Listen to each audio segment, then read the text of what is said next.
Guys, I think we're live. I think we're live. I think we've got probably an hour to talk. So if it's on, then it's on. We'll hang out for an hour, and then if there's nothing to talk about in an hour, we'll bounce. You know what I'm saying? You know what I'm saying? Um, how is everybody today? I heard that the pandemic is over. The big homie Joe Biden just told everybody the pandemic was over. So that's good, I guess. I guess that's going to be the end of mandates and all that jazz. So that's pretty cool. Um, what's up, guy? Yeah, bro, we've got some free time. So I figured, you know what? Let me talk to the gang. Let me talk to the gang. Gutter Gods in the house. What's good, Gutter Gods?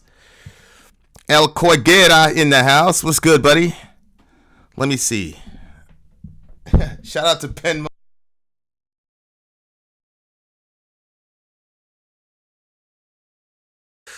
I don't know what we're supposed to believe or we're not supposed to believe. So Facebook or YouTube can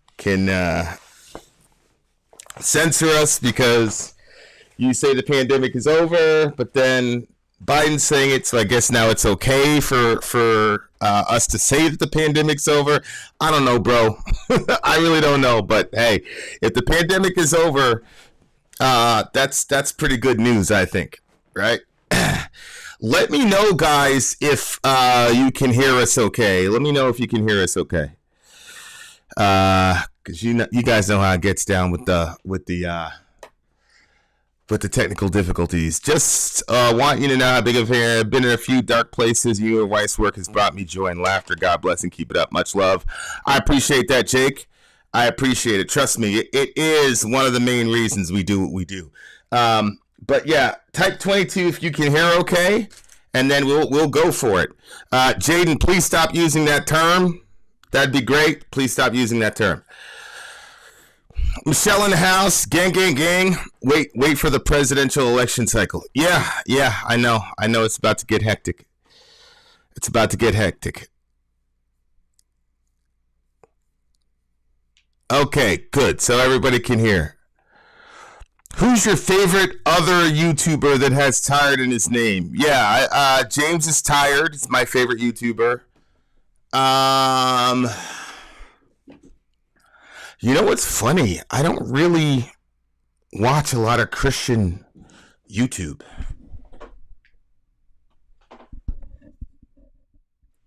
Yeah, thanks for that. Thanks for that, Tasco. Yeah, the gain was ridiculously high. Ridiculously high. So thank you for that. Thank you for fixing it, helping me to fix it. Um, all right. So what were you saying now? Martha's Vineyard hypocritical. I'm not a fan of how Democrats and Republicans um, use immigrants to make their own political points. I wasn't a fan when AOC did the crying in the parking lot stunt, and I'm obviously not a fan of we're gonna ship these people off to Martha's Vineyard to prove a point. Obviously, the way folks reacted, you know, I'm not a fan of it. But at least people stepped up in Martha's Vineyard and helped a lot of those people.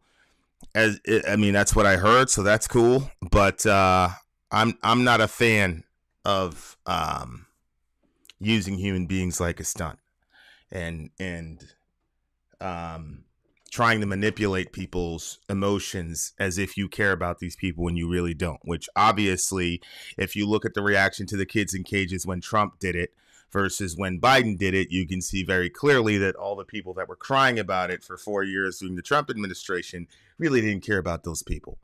And now you've got Republicans. I think it was DeSantis that pulled the stunt, sent those people over there. Um, the whole thing is just disgusting to me as a human being. And if you respect the dignity of human beings, the way that these people are being used is ping pong balls for the establishment is pretty gruesome in my opinion. I'm not a fan of that shit at all. At all, at all, at all. Bo of the fifth column. Yeah, Bo of the fifth column is he's a funny guy. He's a funny guy. AOC can't have a black female POTUS because everyone is racist and or sexist. I mean, I do think that a black female president is a long ways away. You don't need everybody to be racist for a person to not get elected. But the reality is, and I think Obama proved that as long as you're not going to do anything for black people, then you'll be accepted by the establishment. As long as you're the type of black person that makes white people comfortable, and you make it clear that you're not actually going to do anything meaningful for black people, then you're okay, right? I mean, that's how Kamala got to where she is. So I do think I think if Michelle Obama ran, I think she would have a significant shot of winning. So, AOC's, my opinion of AOC, my interpretation of her as a phenomenon and as a person, as a politician, I'm a little bit more nuanced, and maybe it's just wishful thinking, but I don't think AOC is crazy for saying that. I don't know what it's like to be a woman in America. She made a comment in the GQ article where she said something to the effect of, I don't even know if I'm going to be alive in September or something like that. Look, I don't know. We don't know the death threat she's received. We don't know, there's a lot that goes on behind the scenes that we don't know about. So that's kind of where I look at things and I'm like, well, I know it sounds silly and over dramatic or whatever, but we don't know what it's like to be in that situation. Many of us, I mean, I know what it's like to constantly have your life threatened, and one defense mechanism that you use is to say, well, I'm going to die anyway. So that's the only way you can get up in the morning and go outside and go to school, is to just say, I'm going to die anyway. It's going to happen. So whatever. So her saying that, she might have just gotten a death threat, and she might have just said, you know what? I don't know if I'm going to be alive tomorrow. You know what I'm saying? Like, I understand that mindset. A lot of people were saying she was over exaggerating, that type of thing. But, I don't know, man. The shit is, I'm not in her situation is what I'm saying. Sending them to Martha's Vineyard, expose their hypocrisy. Well, yeah, but I don't think anybody aside from neoliberals were surprised that these people made hypocrites out of themselves. I mean, you didn't need to do that to prove that these people were hypocrites. The fact that the kids are still in cages right now, it says all we need to say. So what's the point of pulling that stunt to expose the hypocrisy when literally everybody who was literally crying over Trump putting the kids in the cages, we're not crying about it. They're not crying about it. They're not taking crazy photo ops. They're not doing anything to talk about it. They're not bringing it up. We heard about kids in cages every 3 seconds under the Trump administration. We don't hear about it anymore. So my thing is, why do we have to do that exercise to expose the hypocrisy? To me, it was more about throwing blood into the shark tank for people who are already disposed to voting for Republicans anyway. To me, it was about giving some red meat to people who hate immigrants in the first place. That's what it looks like to me. I don't think that... I think the hypocrisy of the Democratic establishment was made pretty clear literally in the first month of the Biden administration, when we put the kids back in cages and when we sent Kamala Harris down to South America to tell those people to stay home. That was already and then the reaction of the media, the Democratic media and so-called leftists who were so compassionate when it was Trump doing it to those kids. So to me, it's like, the hypocrisy has already been exposed, so why go and do that? So that's where I'm at with it. I hear what you're saying, exposing hypocrisy, but yeah. The crimes committed by Azerbaijan's regime are unspeakable. Raping, torturing, beheading, and mutilating Armenians after occupying their land. There will be no Western sanctions against Azerbaijan. Western humanitarianism only works against Russia, China, and Iran. Well, we know that. We know that.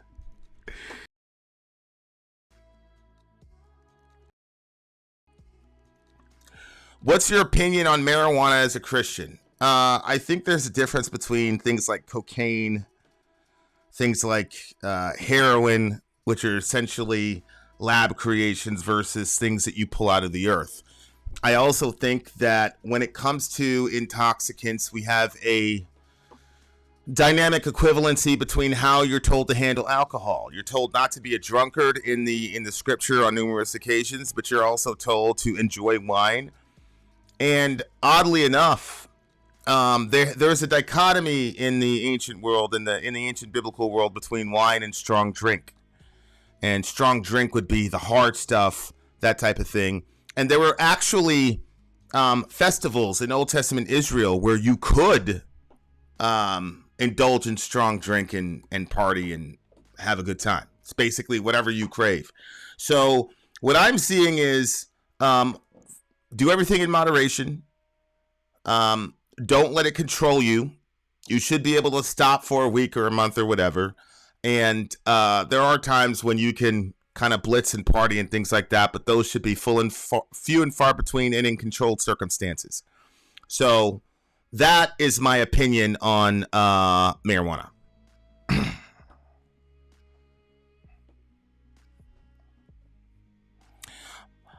I don't know anything about politics. I just know we should believe in one another and treat one another with dignity and respect. Correct.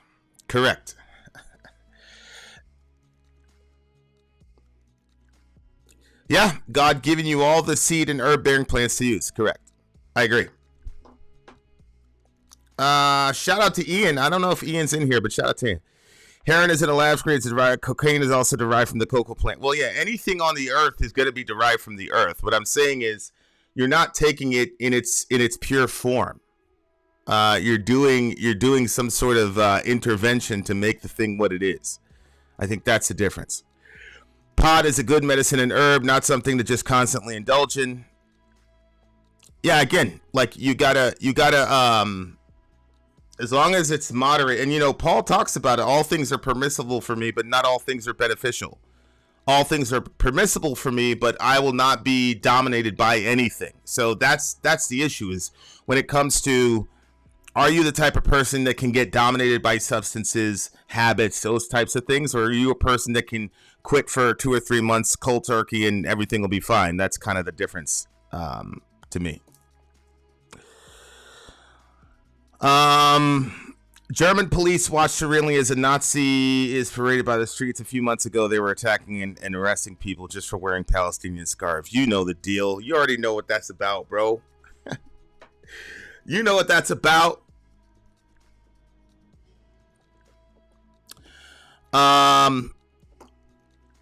More Nazis in Ukraine than Germany. Ah, boy. Vin, is this on Twitch? No, it's not on Twitch.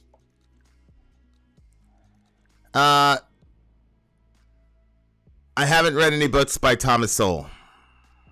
I have not. I'm assuming it'll be an interesting read. Do you have a video or something of that nature to point me to that I could look at? Because I would actually look at it. Oh, snap, Emily.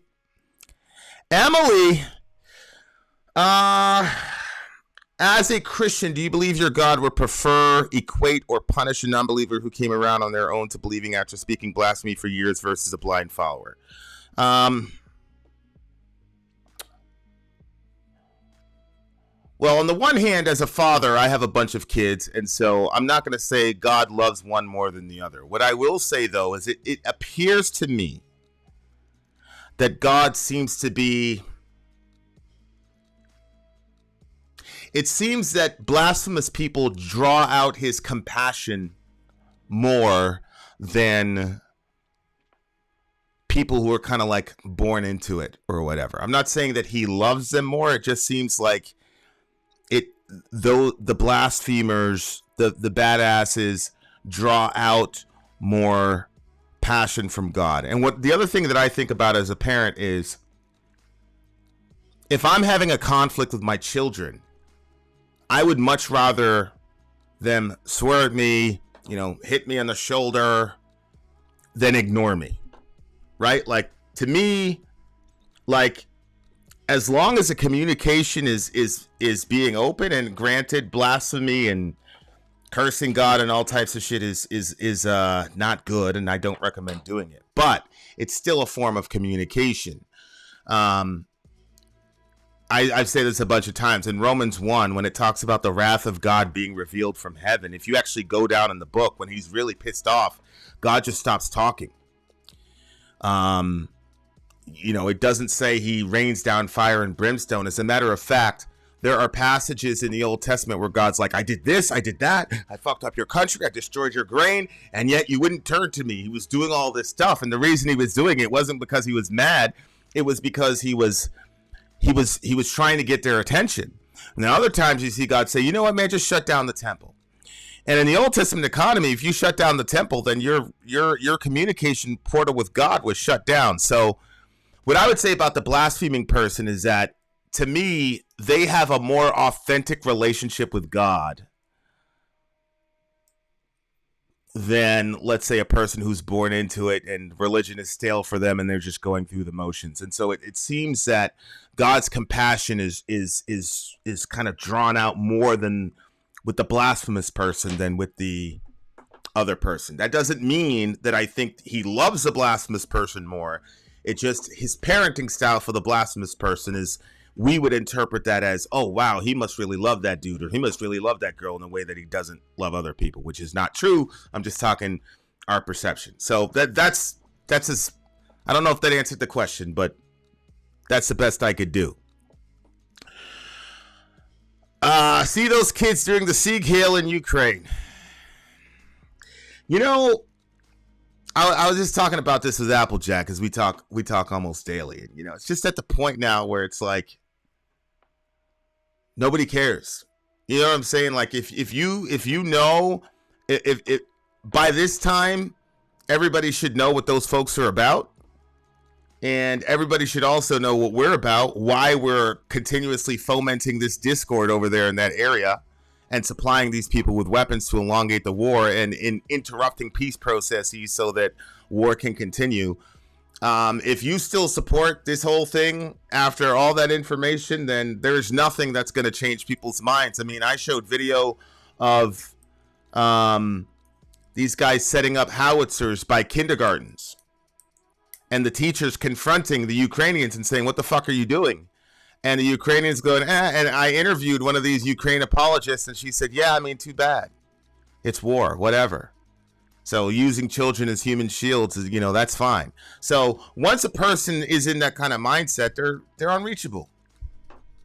So they're not, the people who support this whole thing, the kids doing the Sieg Heil is not gonna affect whether or not they support this stuff. That's how I look at it.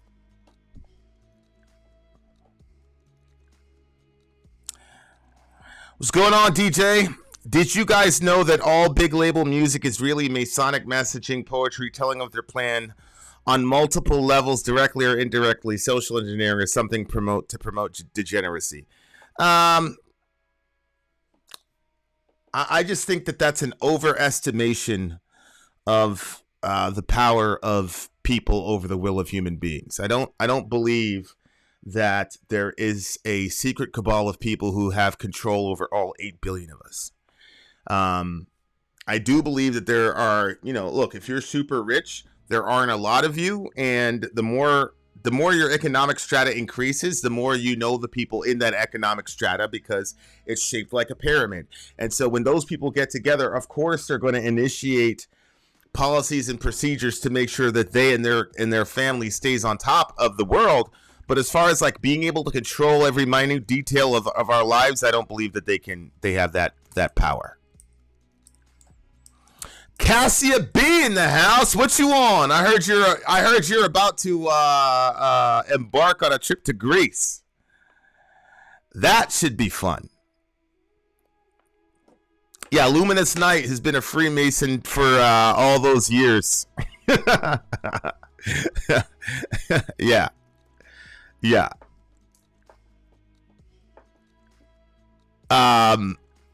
Yeah.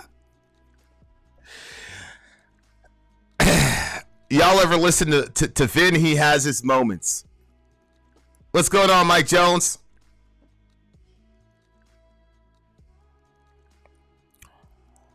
Yeah, I don't believe that the principalities of the power and the powers rule either. But I understand where you're coming from a New Testament perspective for sure. Hey, Vin, this question probably has a longer answer than fits its form, but how do you approach the question of what to do with frozen fertilized embryos in fertility clinics? No, it's find a way to preserve their life. I have a friend who they were doing IVF, all that jazz, and they were calling themselves pro-life, and then when they saw the ramifications of that, they adopted I think they call it a snowflake baby. You basically unfreeze it, implant it, and then you birth the child. It's a pretty crazy story.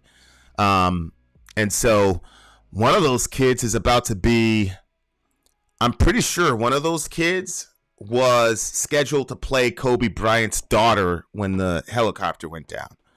So the point is she's living a great life, and they're obviously a great family.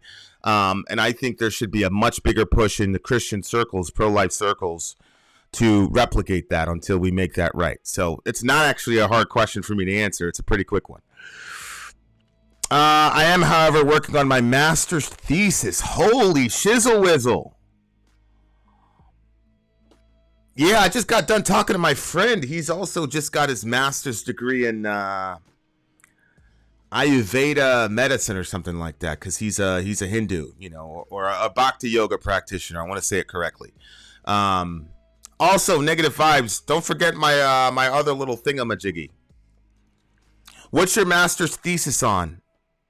By the way, just got back from youth group. It was tolerable. They gave us candy. Mashallah. Got a question. How's Sori?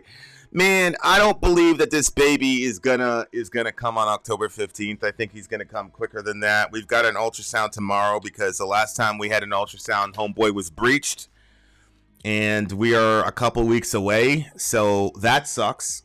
So if you're a praying person, pray about that. I'm not stressing it, but she's been pretty tired, and I think that's her body's way of prepping, because if you've ever been to a childbirth, and I've been to a few of them, it is labor, it is work. It's exhausting, and at the end of it, it literally looks like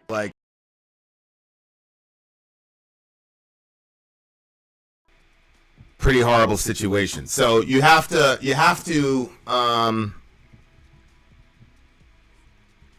you gotta rest. But you know how Sori is, or you might not, but she's type A, super driven. She's always got some task list to do, so you gotta kind of stiffen up and be steady and say, babe, just rest. So that's where she's at right now. Who's your favorite author in the Bible? That is interesting. I'd probably say John.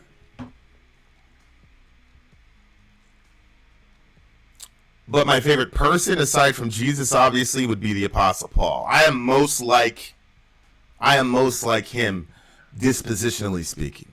You know what I'm saying? So, Paul, like the guy screws up one time in a missionary journey. Paul gets back home and says, yeah, you can't come with us, bro. You're off the team. And then the other guy goes, come on, man, Shelly just made one mistake. And Paul said, nah, he can't come. So then dude says, well, if he can't come, I can't come. And Paul says, okay. And Paul never talks about the guy again, never says anything about him again, ever. Like, this shit is crazy. And that's how I am. So shout out to the Apostle Paul. Dude's crazy. That's my man. It's on strategies and interventions for improving reading comprehensions in severely autistic children. Holy shit. Yo, if you could send that to me, I'd be really, really, really, really interested in that. That's great. That's really great. I'm really glad that autistic people are now getting their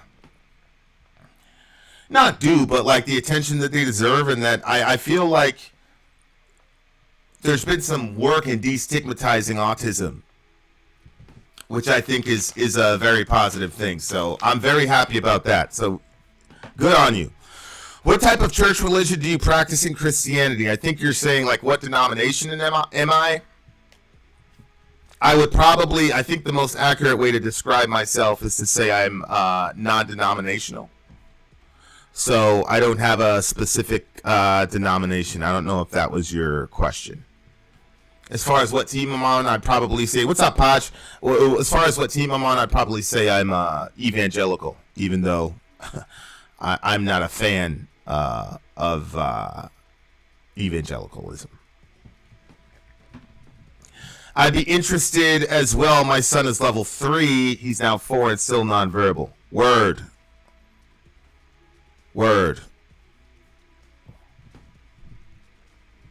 Does anyone think that America is the new Mystery Babylon with all the crazy stuff going on? No, I don't believe that America is Mystery Babylon, and I don't believe that America is even mentioned in the Bible.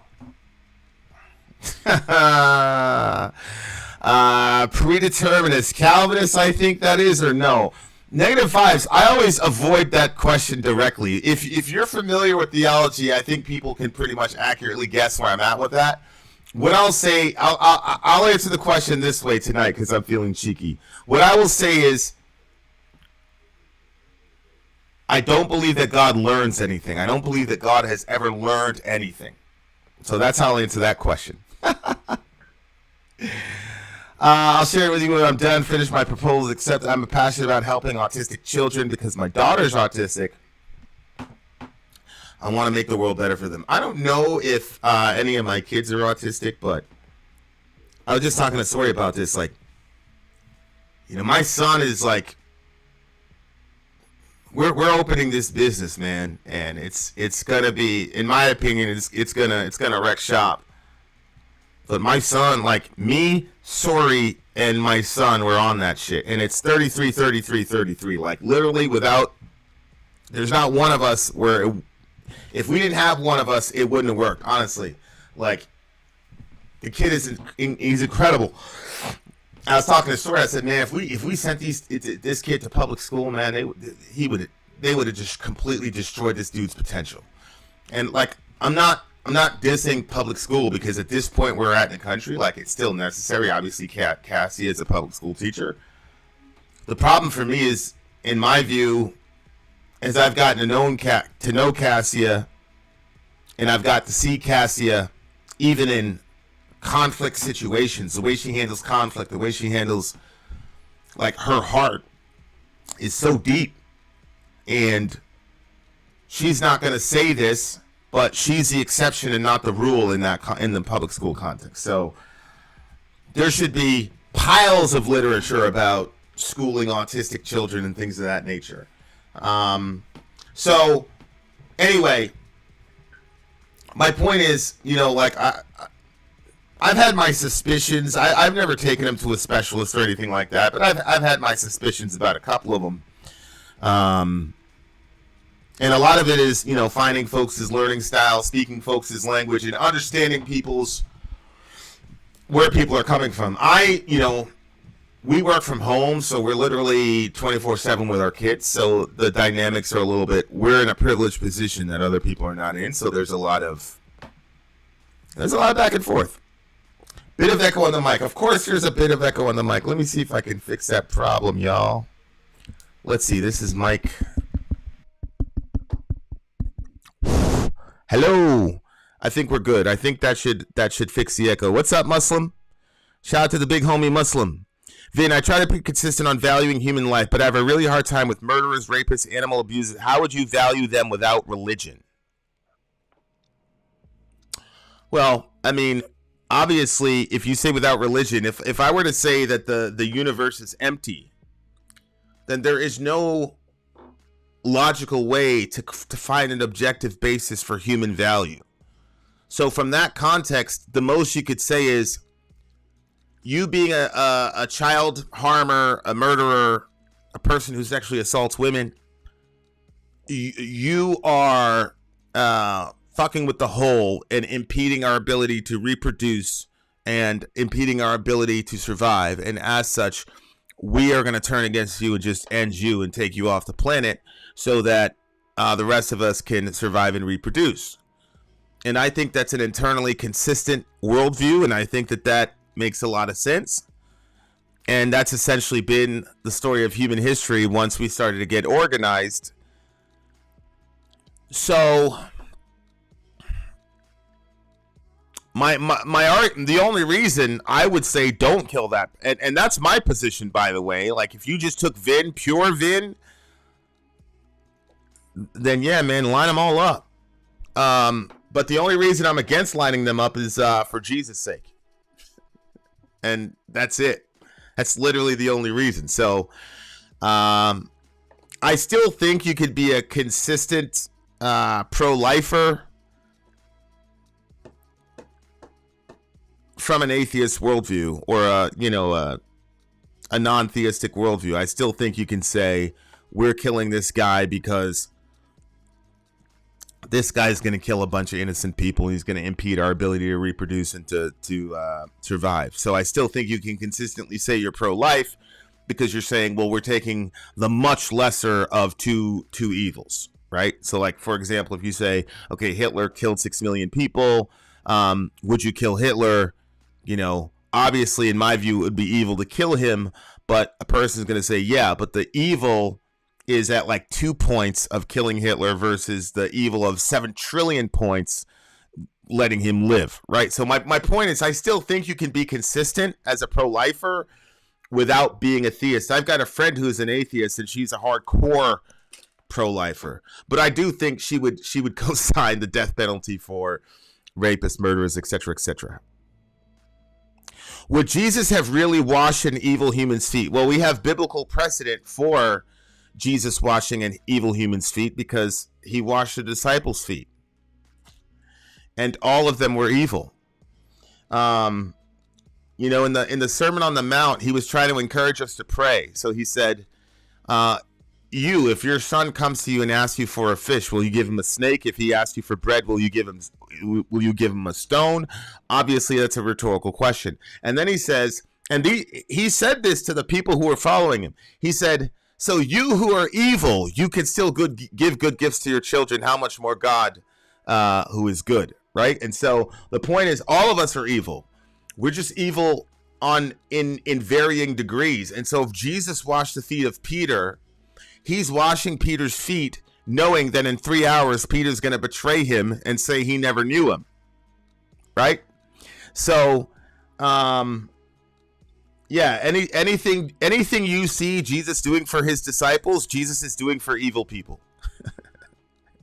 So, that's how I'd look at that. Who's your favorite superhero? I'm gonna say Spider-Man, but I feel like there's one that I really love that I'm forgetting about.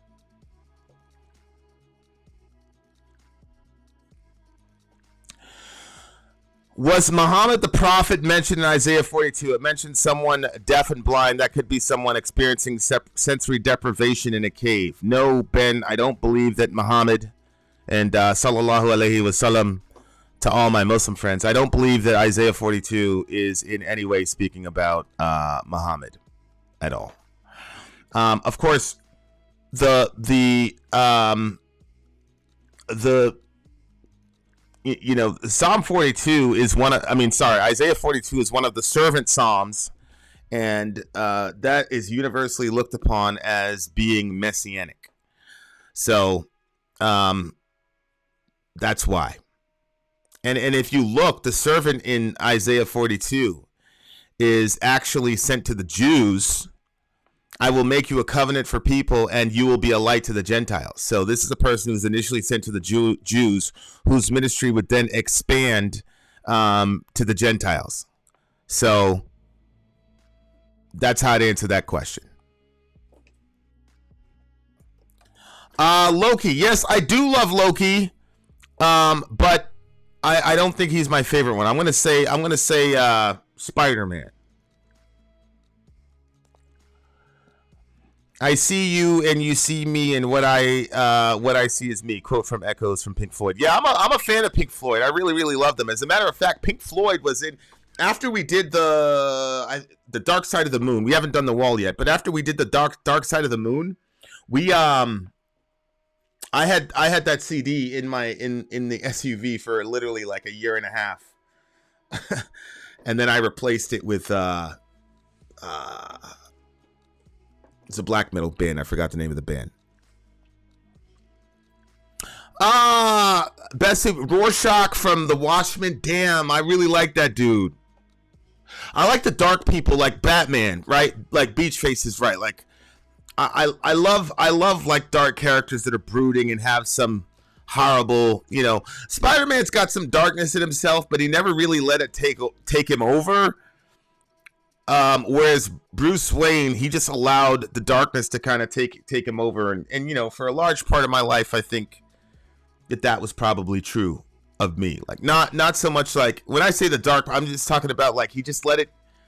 Batman, it seems to me, he let it consume him, and he was never able to kind of get past him and past the blame of himself for the death of his parents and things of that nature. And I've got a couple of those situations, you know.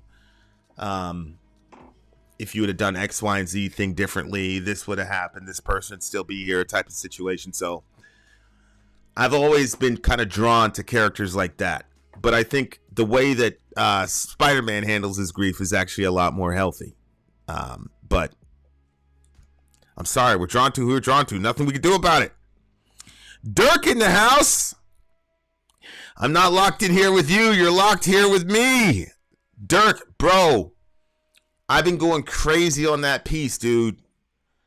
We need to set some time together and really like find a way to like harmonize shit, because unbelievable. Unbelievable. Like that piece, man, is gonna like, this is like, I don't know. I really feel like it's Linkin Park level stuff. We just got to make sure that the lyrics and the cadence ball out for the music. But anyway, I wanted to tell you that because that shit was tight as hell, bro. I appreciate you. What's your opinion on modern Christianity, work salvations, online evangelists, etc.? Let's not stand on ceremony here, Mr. Wayne. What is the power metal band you could not finish?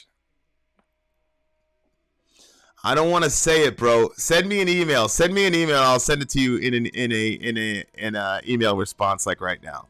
I don't want to say it publicly because I really don't want to, like, I'm not out to like diss bands. Like I'll tell like my opinion, but we drag that band so much in so many videos. I don't want to come out and say it. So send me an email. What's up, Esdon?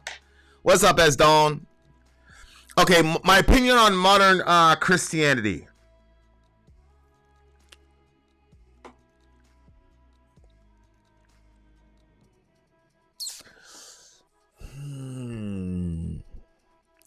Works salvationists online. Well, obviously I think if you tell people that they have to do good deeds to get to heaven or good deeds to maintain their relationship with God, I feel like that, well, I know that that's a form of religious control. When you're a person who is perceived to have spiritual authority, if you tell people that they have to work their way into heaven, that automatically puts you in a power position over them, because nobody, if you have a sensitive conscience, is ever going to do good enough to work their way to heaven or even maintain a good relationship with God. My kids don't have to do anything to maintain a good relationship with me. I'm their father. That's it. That's never going to change. So, but if I told them like, hey, if you do this and this, I'm not going to be your father, or I might kick you out. Now I'm controlling you, and now your good deeds are coming out of a place of fear and self-preservation instead of love and gratitude. Love is always other-oriented. Gratitude is always other-oriented. Fear is always self-oriented and self-motivated. And so when you tell people to work their way into heaven, and hey, if your good deeds outweigh your bad deeds on the scale, then you're in and you're out, then that puts the spiritual authority as the person in control over your life, because you always have to check in with them because they're the arbiter of what's good and what's not. It's a giant control mechanism, and I loathe it, and so does God. And so I'm always going to be against that kind of preaching and teaching, because I've seen, I mean, anybody that's been in evangelicalism has seen the power that kind of manipulation does to people. To put it for you in perspective, I was brought into Christianity from family. I always believed in the true gospel. Recently, truly coming back to God, I found those guys, and I felt uneasy listening. Yeah, man. Like once you like get out of that context, you look back at it, it's kind of cringe. And that's why I always say, like, I have some serious criticisms for modern American evangelicalism. They're still my people, so I'm not going to say those people, because we're still in it. So, like, for example, the way we treat LGBT people, and now you've got these people in Texas saying that they're not going to cover an HIV prophylactic for gay people because it they disagree with the lifestyle. We're talking about killing people now. And so when I did a story on that, I didn't say like these people have a homophobia problem. I say we have a homophobia problem because those are still my people. You see what I'm saying? And so, yeah, man, a lot of that shit is cringe, bro. And I'm sure 5 years from now, I'm going to look back at a lot of my videos and be like, oh, I don't really agree with that right now. Like, we're all works in progress. You know what I'm saying? But yeah, for sure. Current guitar of your choosing. You know, somebody from the channel gifted me with a guitar, and I forgot the name of the guitar. I can find the name of the guitar. It's a pretty good, I got to tell you, it's a badass guitar.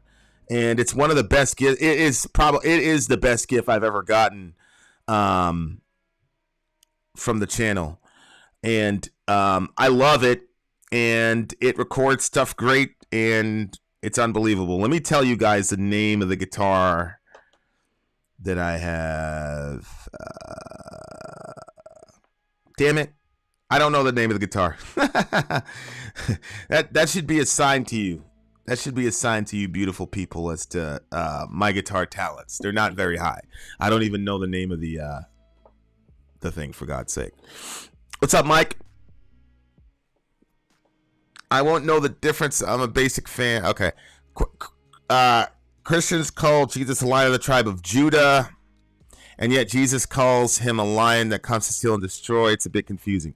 Okay, so yeah. So in 1 Peter, it says, your enemy, the devil, is like a roaring lion seeking to devour whoever he may destroy, right? And then in Revelation, Jesus is called a lion of the tribe of Judah. And I think the easiest way to say it is to say that in the ancient Near East, the lion was the king of the jungle. And so relative to the kingdom of darkness, whoever is at the top of that food chain would be the lion in that kingdom of darkness. And then you say, okay, who's the top of the food chain in the kingdom of light? You'd say that's Jesus. So you've got two lions, right? And they got to duke it out. It's kind of like Lion King. You know, you had the rightful king, and then you had the imposter, and then they had the jihad at the end, all that jazz. The major difference, where the only way that analogy breaks down, is there's no real equivalency between Jesus and Satan in a biblical worldview, right? They're both lions, but Jesus created Satan. He made him, and he sustains his life to this moment. And so it's not going to be a giant fight. All it's saying to Christians is that, listen, you are now engaged in a spiritual war, and you have got to take your enemy seriously, because you're going up against the top of the food chain. And then we're told later in Revelation, but don't worry, because you've got a lion that's got your back too, and he's a lot more fierce than the other one, so don't stress it. So you need to respect your enemy, but you cannot fear your enemy. And so you can put both of those together that way. That's how I do.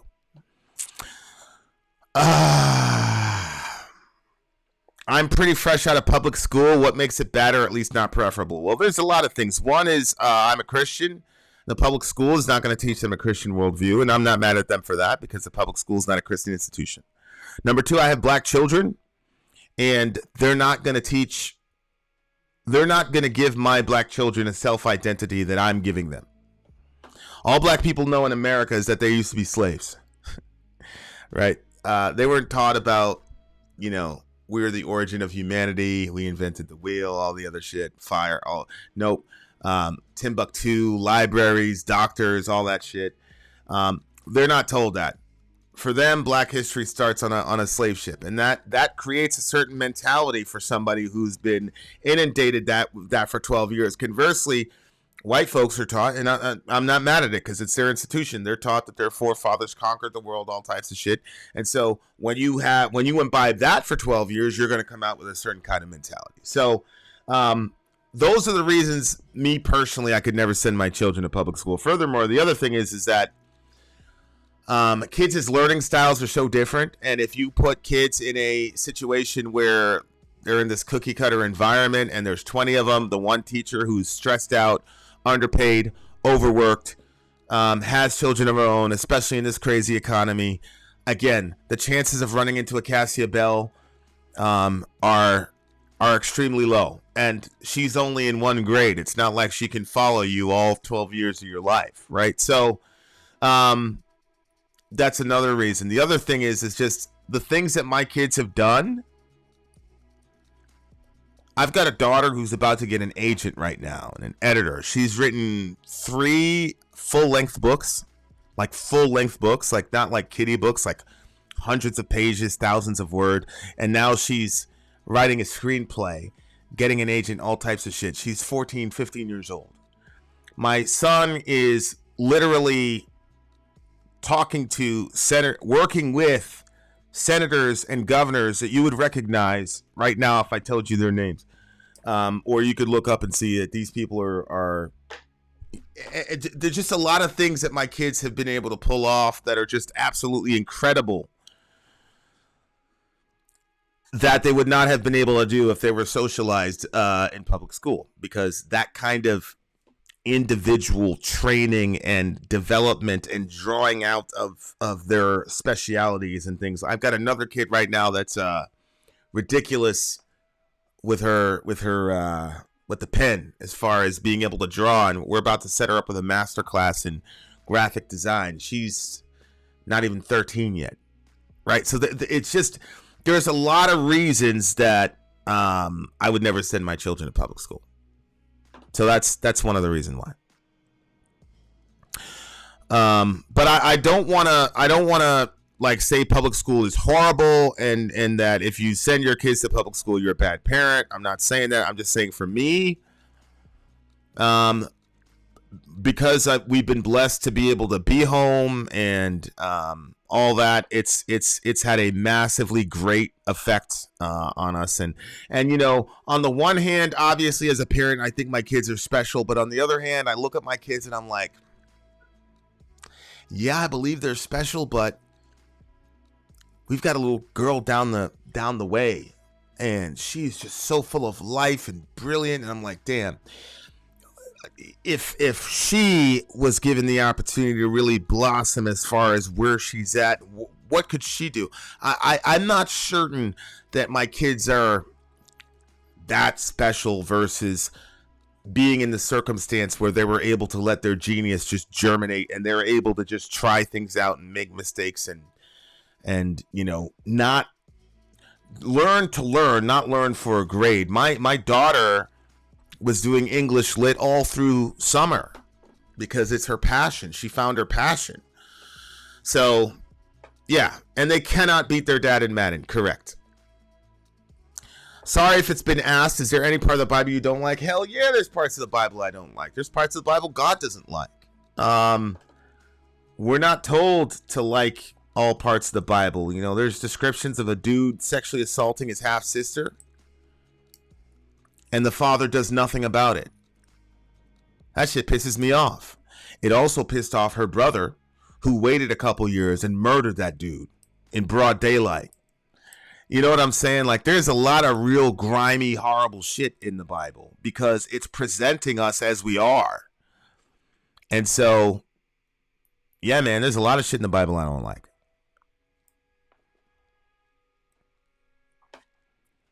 Class sizes are too large to be able to give the one-on-one attention they need in many cases. Yeah. No, I agree. And, you know, like, at some point it's like, what the hell are we doing? You know what I'm saying? Like, what's the plan? You know, but these teachers, you know, they're out there. They've been protesting all that jazz, and there's been no coverage of it really. You know, TYT's been keeping up with it and all the rest of it, but a lot of these teachers have been protesting.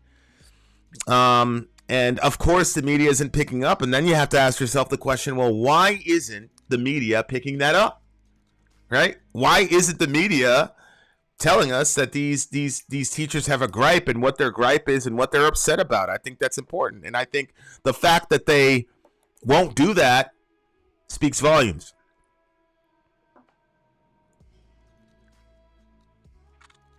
Chris says, I've been against homeschooling my whole life, but the way things are, I'm not sure I'd send kids to public school either.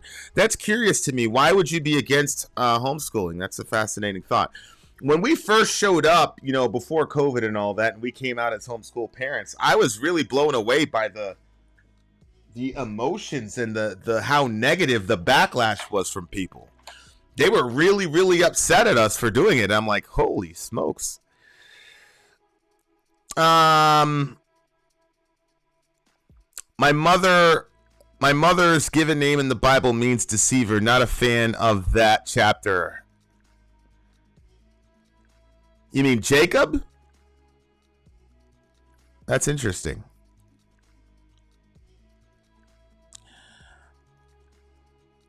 I have 40. What? Whoa! 42 students in one class? 42 students in one class. This shit is incredible to me.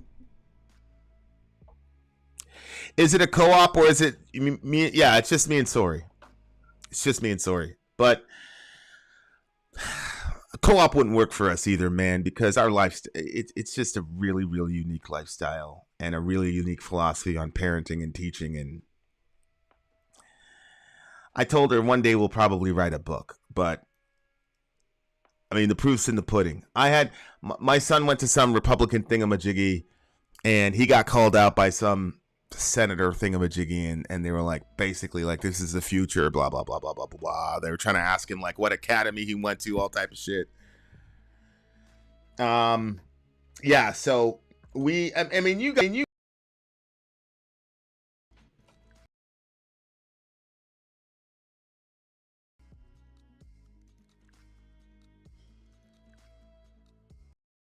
I don't think we would ever find a co-op that are aligned philosophically with our understanding of education and learning. So, yeah. Best rapper of the modern era. Well, I still think Jay is the best rapper. Like overall body of work. I think Eminem, as far as living rappers goes, is the best lyricist.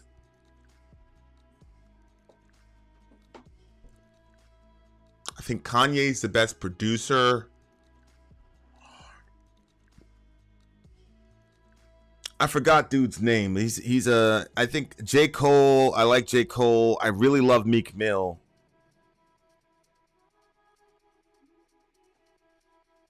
There's another guy that's like related to J. Cole. He's on the West Coast. I forgot the guy's name. He's probably the best right now if you put everything together.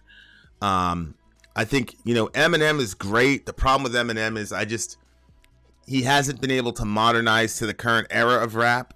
So he'll put stuff out and it's great. It just won't bang because it's from 10 years ago. It's lyrical genius. Like I said, I think he's the best living lyricist right now. But as far as like rapper overall, can you make a song? Right now, Eminem to me is Yngwie Malmsteen. You know, a guy who's just an unbelievable specialist, but doesn't really make good songs in the modern era, in my opinion. That's kind of where I'm at with it. Have you heard of JID? I don't know who JID is.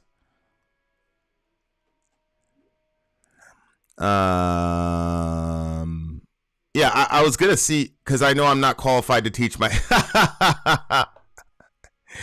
I know I'm not qualified to teach my kids math. That's funny. Yeah, Stone Cold. Modern matters to me though, because that definitely has to go to be part of your score. because if you can't reinvent yourself, then you cannot be considered great at the time, right? So, like, for example, when Tom Brady started quarterbacking, the game has evolved so much. And Tom has evolved with it and is still able to dominate in the new way that football is being played. So you can't say modernity doesn't matter. Eminem cannot make a hit record anymore because he doesn't have that in his bag. But that does not mean that he's not a great lyricist. I still think he's the best lyricist right now, in my opinion. Do you think teaching sexual education to grade school right now is common? I'm not sure what you mean by that, but it looks like that question wasn't directed to me. Again with this Tom Brady crap. Oh man, what do you think about the Game's Eminem diss? I didn't even listen to it. Game said he was better than Eminem lyrically, and so when he said that, I saw something where Game said that on like Vlad TV or something like that. Game said he was a better lyricist than Eminem. I didn't even look into it. Game is not better than Eminem. I think Game's a great rapper, but lyrically in a battle, no way. No way. No way. No way. No. Vin, what are your thoughts on classical theism versus theistic personalism?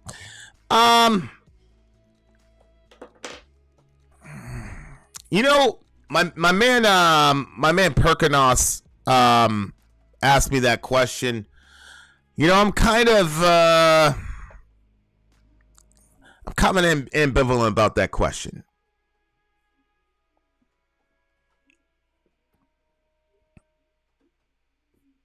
You know, it's kind of, you know, I'm kind of flirting with that stuff due to the science stuff I'm looking at with Bernardo Kastrup, Don Hoffman, the Essentia Foundation, those types of guys.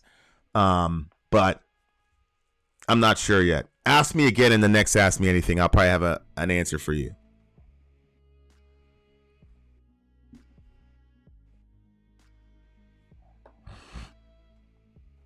I'm not qualified to teach myself math, and I'm a teacher. I always like the original. So the Irish version of your name, that's probably going to be my one. Yeah, you know, maybe I should just be open-minded and look at it. Like I said, like I had a problem, you know, like as soon as I saw that Game said that, I'm like, come on, bruh. Like, come on, dude. Like, you barely beat 50 Cent in a rap battle, bro. Like, nah, I'm lying. But 50's a trash rapper. He's not a good rapper. You know, 50, nobody ever looked at 50 and was like, yo, lyrically, yo, this guy 50 is crazy. Nobody ever said that about 50. 50 to me is like the diametric opposite of Eminem. 50 made very good club songs and very good party songs. Like, he's not a lyricist. You know what I'm saying? I like that. Is MGK the guy that said I need you in my life, whatever? He's the one dating Jennifer, whatever her name is. There's a machine. I think it's Machine Gun Kelly. Yeah, DMX, the same thing. Like, nobody's looking at DMX and was like, yo, lyrically DMX is crazy. You know what I'm saying? If Eminem and DMX got in a rap battle, Eminem would destroy him. There's not a lot of people that I would say that would beat Eminem, especially in his prime. You know, Big Pun, Razzcast, Big, obviously.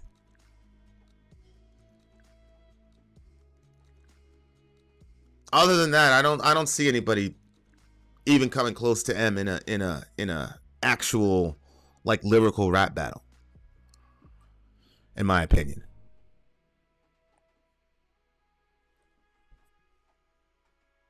Yeah, Get Rich or Die Trying was amazing front to back. I'm not going to lie to you. I've never listened to that album. Like, was it the club song? You Find Me in the Club, blah, blah, blah.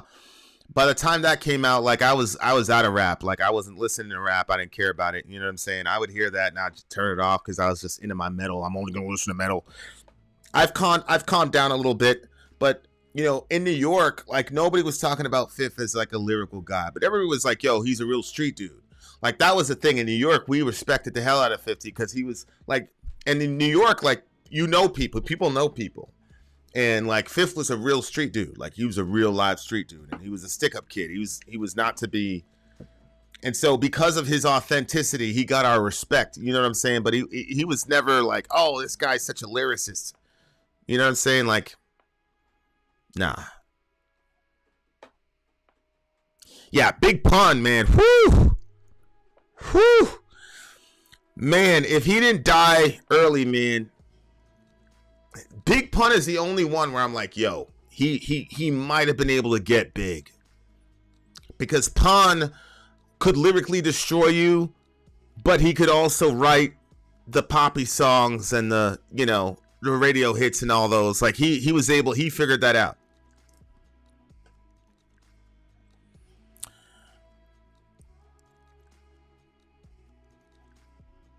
But yeah, Pun. Me and DJ talk about Pun from time to time, and Bone Thugs. You know what I'm saying? Bone Thugs is another one. Bone Thugs to me are like the Steph Curry of rap. They like completely changed the game. They completely came in and just did something that when other people are copying them, you know immediately. Like all this stuff with the Migos and all the rest of it. I'm probably getting into the weeds here, but that all. If you didn't have Bone Thugs, you would not have had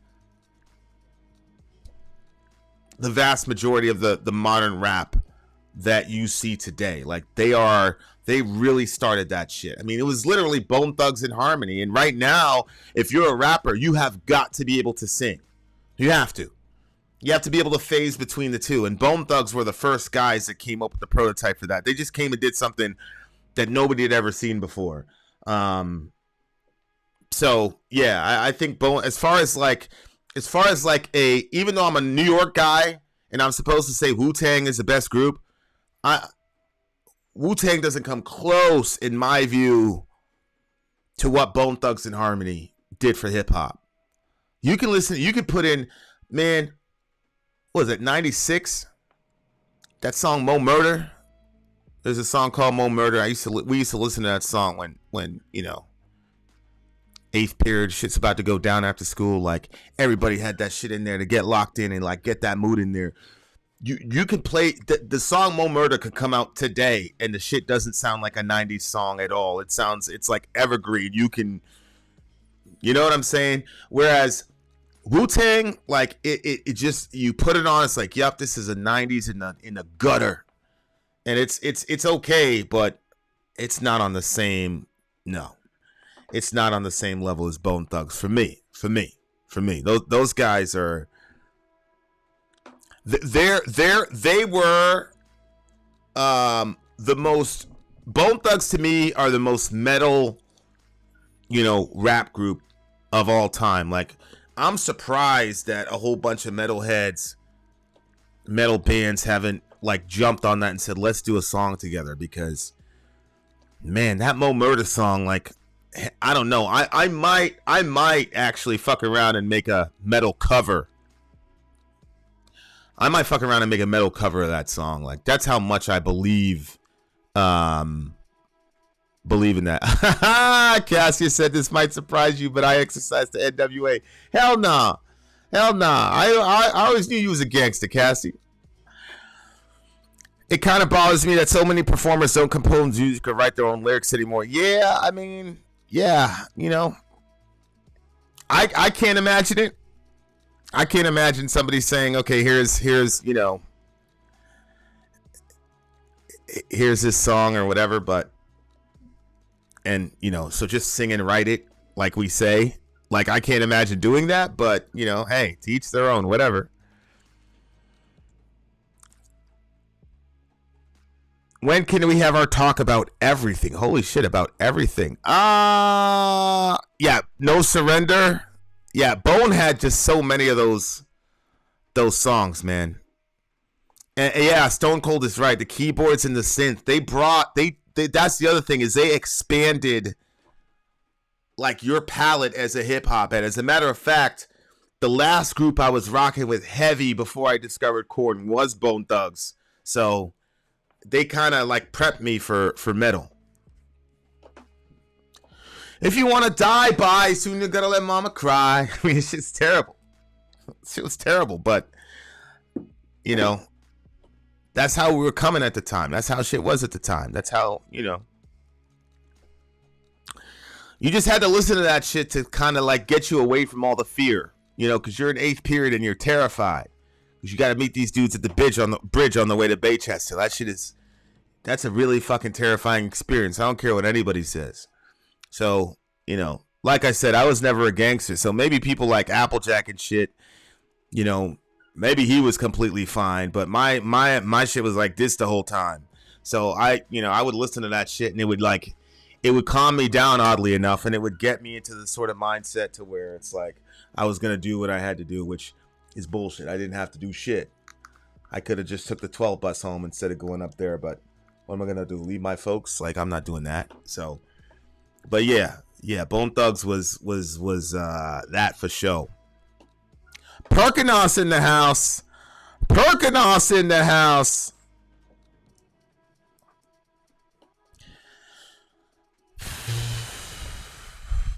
Bone had a lot of sinister sounds. And folks thought they were, oh yeah, my older brother, like, I got to ask him again, but like for a long time, dude was like, yo, they worship the devil, blah, blah, blah. Like that's how dark those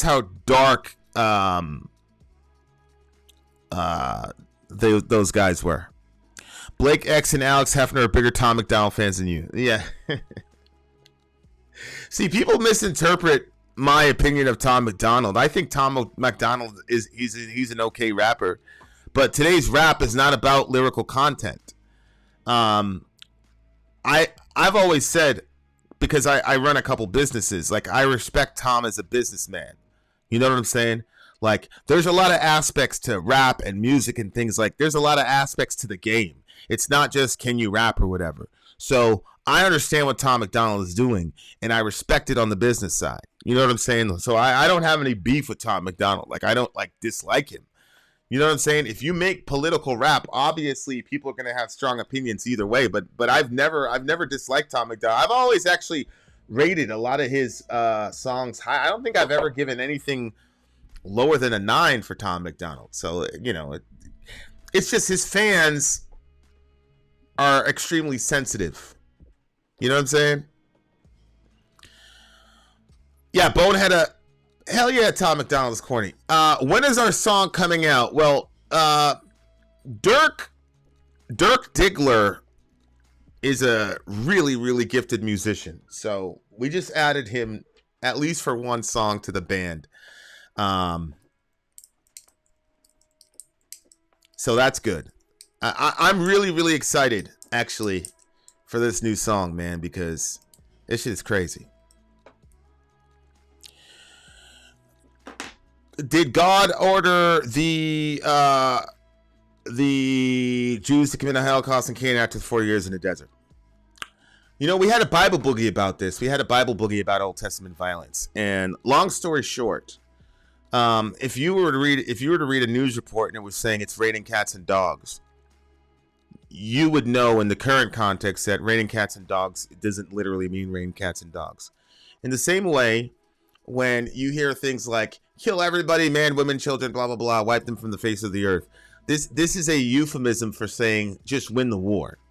We know that because, for example, there were nations on this kill list, right? So one of them were Hittites. So God says, eliminate all the Hittites. And then you go to Joshua Conquest saying, all the Hittites have been murdered, killed, whatever. And then you get to 1 Samuel and then 2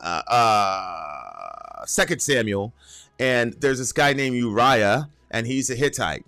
And David, the king at the time, falls in lust with Uriah's wife. So he sets up Uriah to be killed on the battlefield so that he can have this woman. And God shows up and says, what the fuck is wrong with you?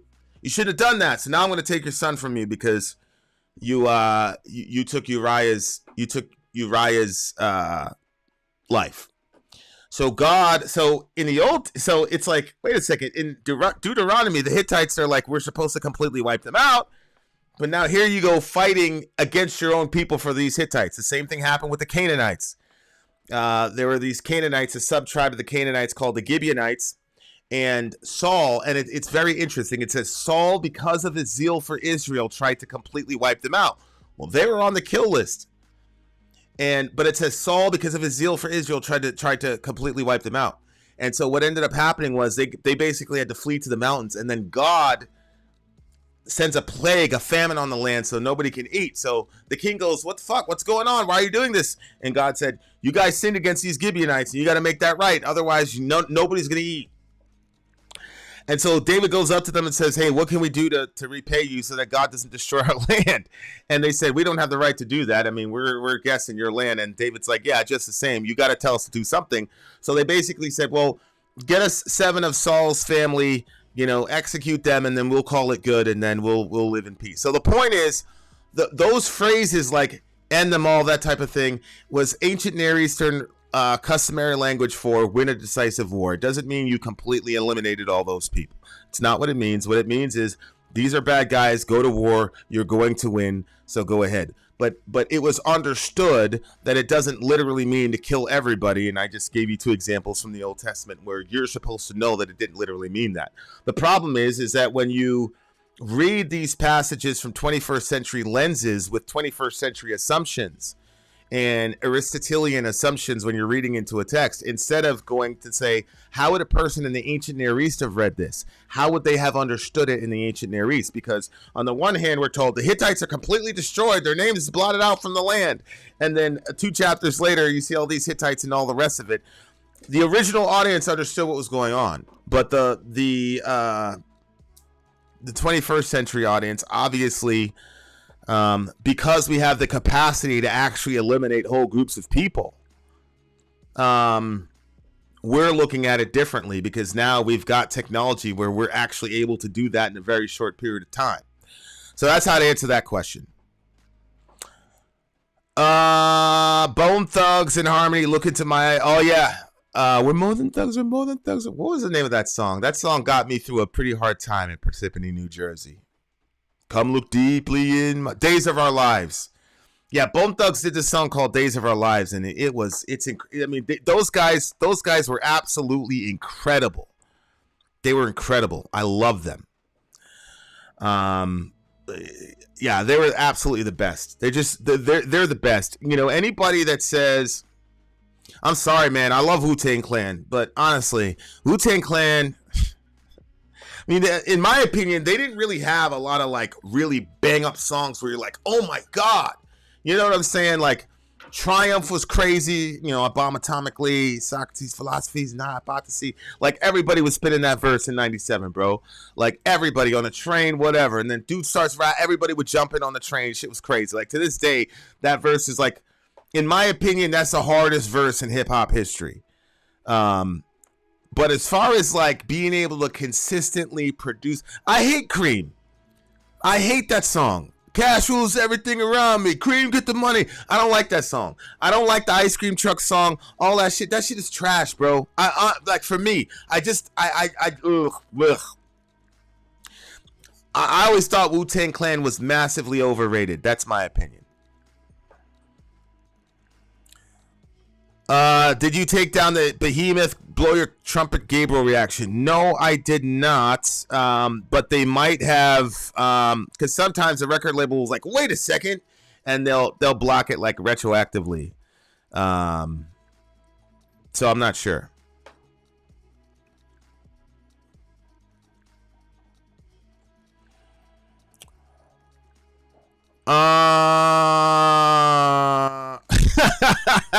Go to Tom McDonald's comment sections, and the majority are old white people telling him how much they hated rap until he spoke to them. His disses to Mac Lethal were A+, best rapper ever, was quite good. There you go.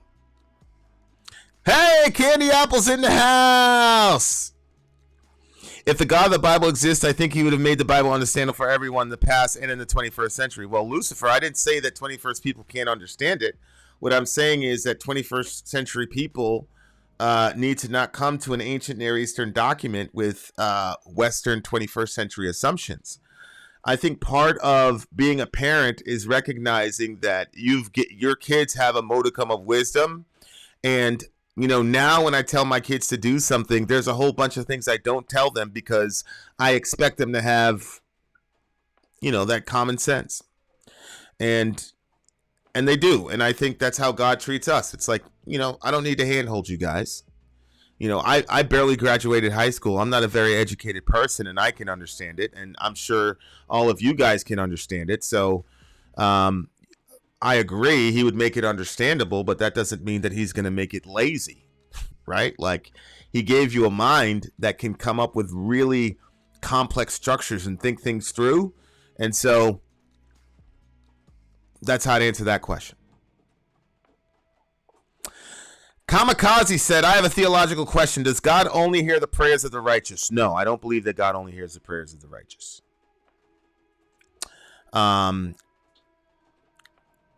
There's a specific passage where Abraham, who's obviously a big hero, Abrahamic religions, Abraham goes into this land and he's afraid that because his wife is beautiful, that dudes are going to kill him in order to sleep with his wife. So he tells his wife, tell the king that I'm your brother, that we're brother and sister, so that he won't murder me. Well, of course, this is a beautiful woman. She's single. And so this guy takes her because her husband won't defend her. So Yahweh sends a plague on the land. Now, this guy, Ahimelech, is a pagan. He's not. He doesn't know Yahweh at all, doesn't call Yahweh by his name. He has no relationship with Yahweh. Jesus shows up to this dude and says, you're a dead man because you have another man's wife. And the guy says, whoa, whoa, whoa. He says, hey, I didn't know that she was married. Homeboy told me that that was his sister. So now all of us are going to die because this guy told me a lie? I didn't know. And Jesus said, yeah, I know you didn't know. But Jesus said, you better let that woman go. I'm going to kill you all. So that's a situation where a pagan and God are having a conversation, because prayer is simply a conversation with God. And not only did this guy have a conversation with God, he argued with God. He argued his case, and he even said, "Are you gonna destroy the righteous? What are you doing? Are you gonna destroy an innocent person?" And so God absolutely heard his prayer. And didn't kill him. Gave him an opportunity to send Sarah back, and then he showed up, and So that's one example. But there's multiple examples. Absolutely, God hears the prayers of the wicked. For sure. Does shouting the F word count as a prayer? It depends on where you direct the F word. There's been times when I've been thinking about abortion or thinking about what happened in Uvalde. The most recent experience I had at this was Uvalde, where it was so tragic that I could not even speak. When I was, bawling. You guys know I'm a big softie. Anytime something happens to my kids, there it is. Anytime something happens to kids, I always think about my kids.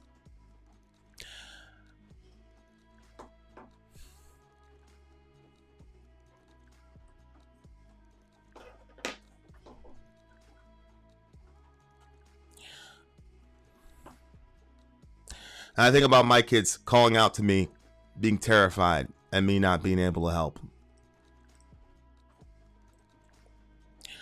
So, I don't know if you guys remember this, but I was in real denial about what actually happened in Uvalde until it was proven beyond a shadow of a doubt.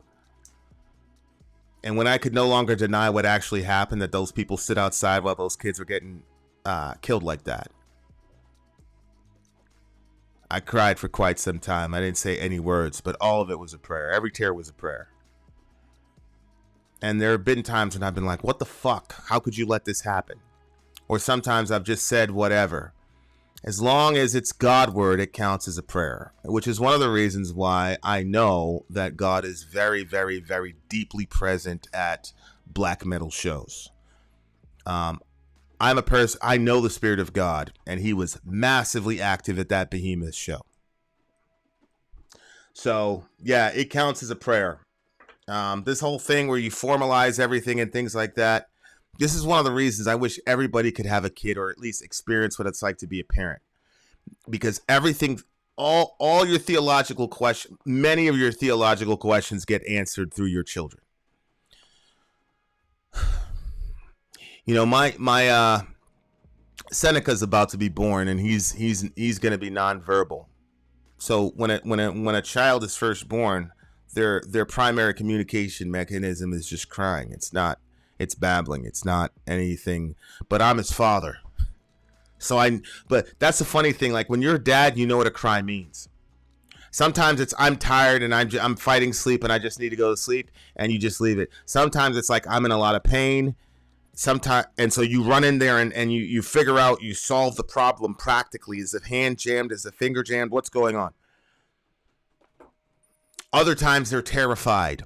They're scared. They had a night terror or whatever. Loud, like when the alarm goes off, the kids call it the beep beep. When the beep beep goes off, they're terrified. So I run in there and I'm like, yo, we good, bro, we good. So I know the cries of my children and what those mean. And so fuck, shit, crying, tears, throwing shit against the wall, whatever. As long as you're God conscious and you're directing it to God while you're doing it, it counts as a prayer. That's how I feel about it.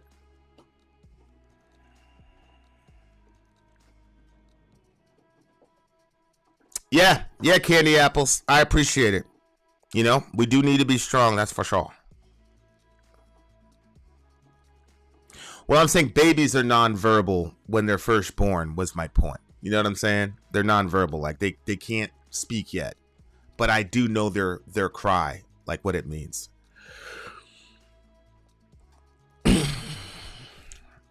At some point in your life, did you think that God put the world on automatic and killed himself?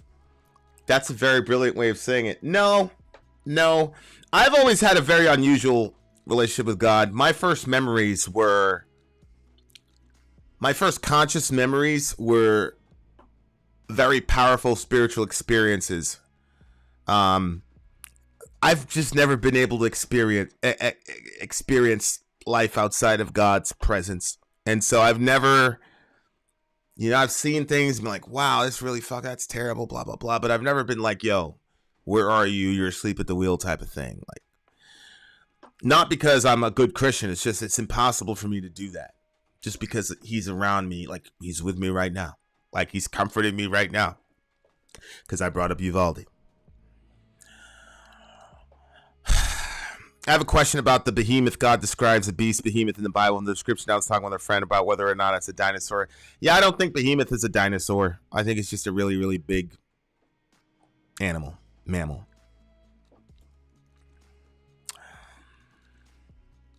Oh, no, it's all good. It's all good, Tony. Pony, it's all good.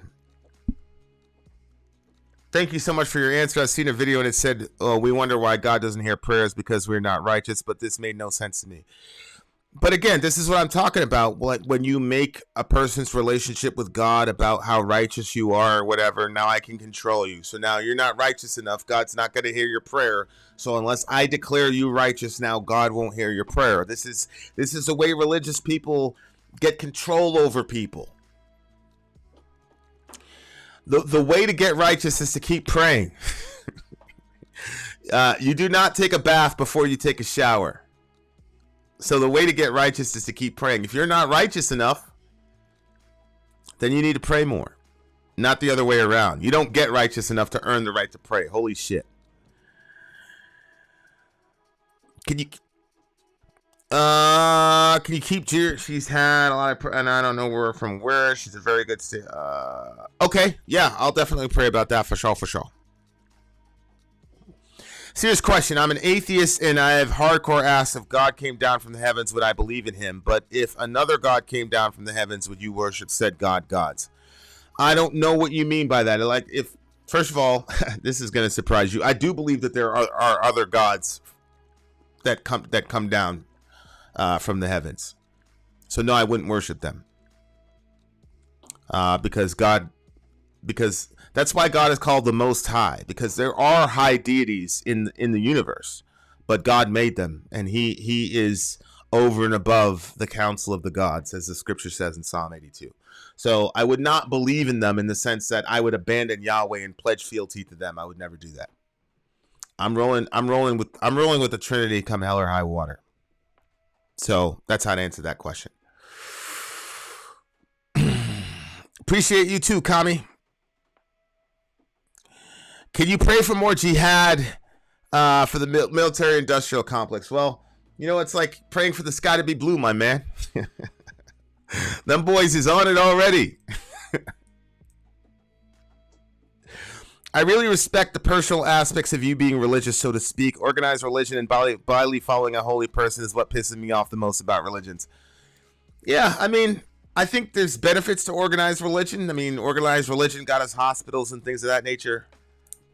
But I agree with you. When you start introducing power dynamics and you've got one guy that is a determiner of who goes to heaven or hell, and it's not about Jesus anymore, hell yeah, man. Stay far away from that shit. But that's not the same thing as you and your walk with God. You know what I'm saying? Thor is gonna be jealous, Vin. Some people believe that fallen angels are actually what most people would consider to be extraterrestrial. Well, look, man. If you were an extra dimensional being, and you wanted to interface with people that are stuck in the three-dimensional world, in the three dimensions that we're in, how would you reveal yourself? You know, I was watching a guy on the Lex Friedman podcast. The guy's he's a brilliant guy, brilliant Princeton something of science something, and he said, look, if you were an extra dimensional being and you went to the first humans, what would you be? Well, you'd be like this weird spirit in the woods. You know, these guys are non-verbal cavemen, whatever. You'd be a spirit in the woods. And then as we leave the woods and start creating culture and start having religions, then you would be the gods coming down from the heavens. Well, how would you reveal yourself if you were in a post-enlightenment world where people claim they didn't believe in gods and angels anymore, but you're in sort of this scientific era? How would you reveal yourself? You would reveal yourself as a sort of, you know, extraterrestrial, you know, scientific background, laws of physics, that type of thing. So that being a theory, I'm there. And if you really press me to the wall, when people are talking about this UAP phenomena, all this stuff, and they're completely defying the laws of physics, and they're transmedium. They go from the air into the water and don't lose almost any velocity. These things are completely turning physics on its, physics on its head. And the quantum physicists are even scratching their heads, and they're the last hope in figuring out this UAP phenomena, UFO phenomena. I think it's absolutely in play that it's possible that we could be dealing with, you know, quadridimensional, beings, you know, beings with from other dimensions that go back and forth. That's my take on it, for sure. I'm a Christian, and we don't have control over you. I don't know who told you that. Bible does not tell you this. Why do you think people know the Bible when they have no idea? I don't know who you're talking about, Stone Cold. I don't know who we is. Maybe if you could, you know, articulate a little bit more what you're talking about. Shout out to Lex Freedom. For sure. My problem with the religious is the same problem with the non-religious. It's the people. Well, what about you? Are you one of those people you have a problem with? Or like, does everybody suck but you're awesome?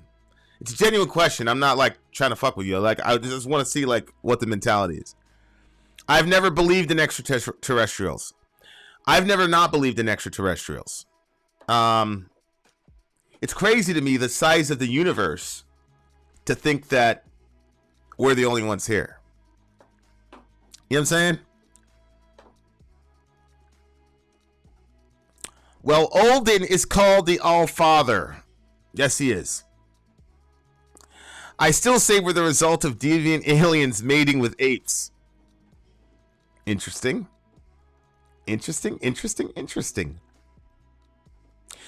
Have you heard of Dave Smith? What are your thoughts on him? No, I haven't heard of him.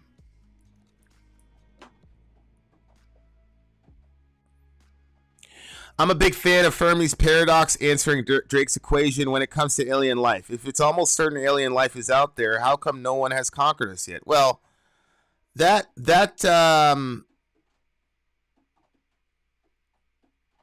question assumes that those beings are like us, right? So, like, I think it was like the same guy on Alex Friedman show. He said, if you could become an ant, if you could incarnate into an ant's world, the ant would say, what kind of dirt do you eat? Or it was a worm or something like that. They say, what kind of dirt do you eat, right? Because the worm, you know, their paradigm is they're in the dirt all the time. So that's how they're going to talk. So we look at it like, well, if we had this overwhelming power, we would just colonize and conquer everything because that's what we do. But that assumes that those people are like us and that they have our agenda and that what's important to us is important to them. The other thing is that also assumes that we have not been conquered. How do you know we haven't been conquered? There hasn't never been a day on this planet when there hasn't been horrible bloodshed and things of that nature. How do you know that that's not the way that they're conquering us? Like there are so many possibilities from hyper intelligent beings that are in the 5th, 6th, 7th dimension or whatever, that paradox has always been strange to me, that people would like make those assumptions. But I hear what you're saying. In Rome or near it, many prodigies occurred in the winter. Some of those portents were that phantom ships had been gleaming in the sky. Yeah, I mean, Perkinos, and I know you know about the when Josephus and Tacitus talked about the angels' armies in the sky, where they saw men in gleaming armor running to and fro about the clouds, just over Jerusalem in 70 AD. And this was recorded not just by Josephus, who you could say is religious, but also Tacitus. Josephus, when he recounted this sighting, he said, I wouldn't believe it if so many people hadn't seen it and so many respected people hadn't told me. So Josephus was not a gullible person who just believed anything. But that's been recorded. People saw unidentified aerial phenomena in the air prior to the destruction of Jerusalem. It's recorded by Josephus. It's recorded by Tacitus. It's there. People can do what they want with it, but it's there. They would Death Star our asses for the safety of the universe. Well, one of the things that that the Fermi paradox doesn't ask is, how do you know that we're not just being quarantined? Right? How do you know that these things didn't look at us and say, okay, these guys need some time to mature. We're just going to put you in this little bubble here, and here's this little piece of the universe, and you won't know the difference. That, to me, is a much more rational explanation to the Fermi paradox. It could very well be, okay, you guys out here bombing people, killing people, all types of shit. If we let you guys go out and get to Alpha Centauri or whatever, you guys are going to fuck shit up and make shit inconvenient. And we don't believe in killing you guys, so we're just going to quarantine you in your own little bubble and you'll never get out. Nobody thinks about that. You know, there's so many ways of dealing with situations if you have those abilities that, you know, yeah. The stoned ape theory, I think, is a really interesting theory. I don't think I believed it. I don't think I believe it. But what I do find interesting is what you see in the Garden of Eden is that Adam and Eve eat this fruit. Okay? And you know what? Now that I'm here, let me find what the actual Hebrew and Greek word is for fruit. But anyway, long story short, Adam and Eve eat the fruit. And upon consuming that fruit, they attain a level of awareness and consciousness that they hadn't had previously.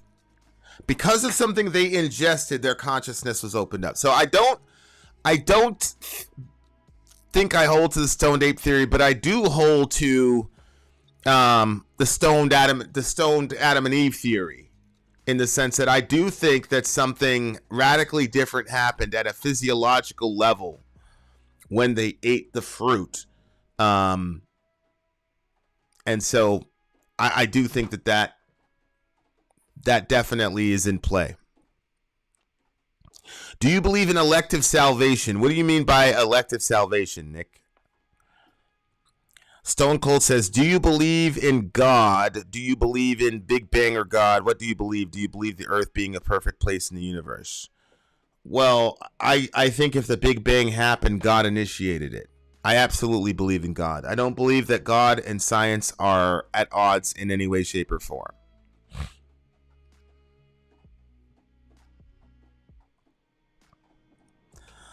The dark forest idea is interesting too. The universe is so dangerous, everyone is hiding, and there are predators. That's why we can't see anyone. Yeah. I mean, like I said, I think that the universe is populated by benevolent intelligences and dark intelligences. And I think to some degree that Earth is and that we are a sort of in the middle of it. And that a lot of what we call religion or whatever is us.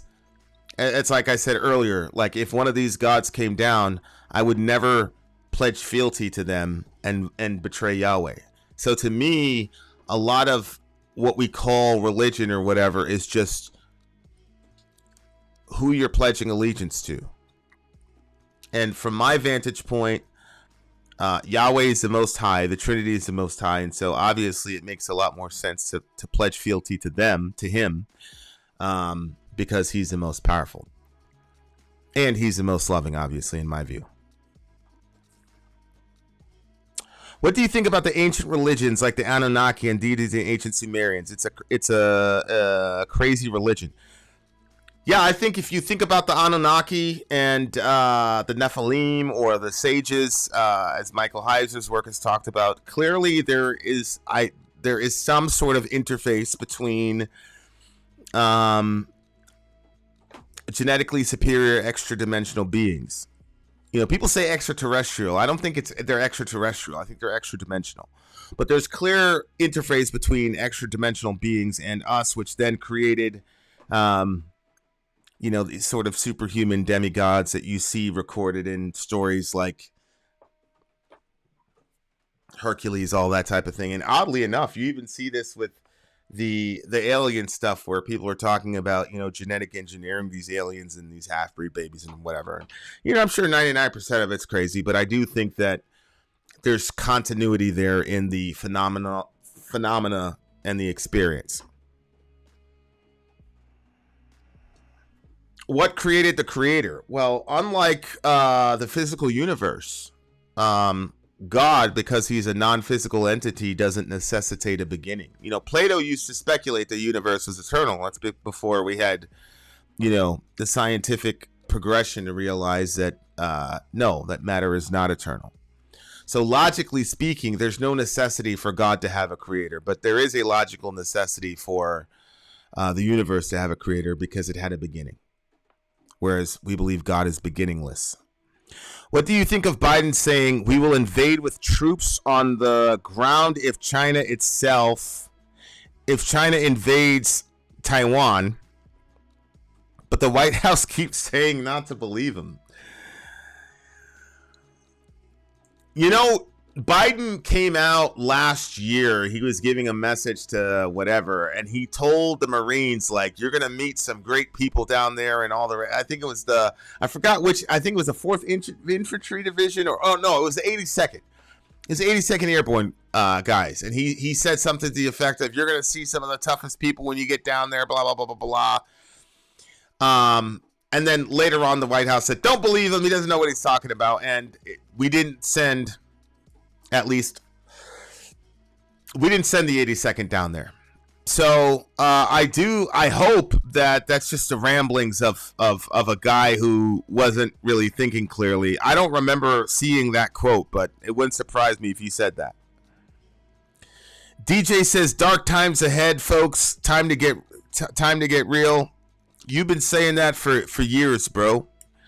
I'm not with the doomsday stuff. I don't believe that doom is inevitable. As a matter of fact, I believe that the best is ahead of us, actually. That's what I believe. It isn't that simply true? If God in eternity past and at creation knew that the specific world he created would contain evil, that's what any well-read monergist means about God's decree. I agree.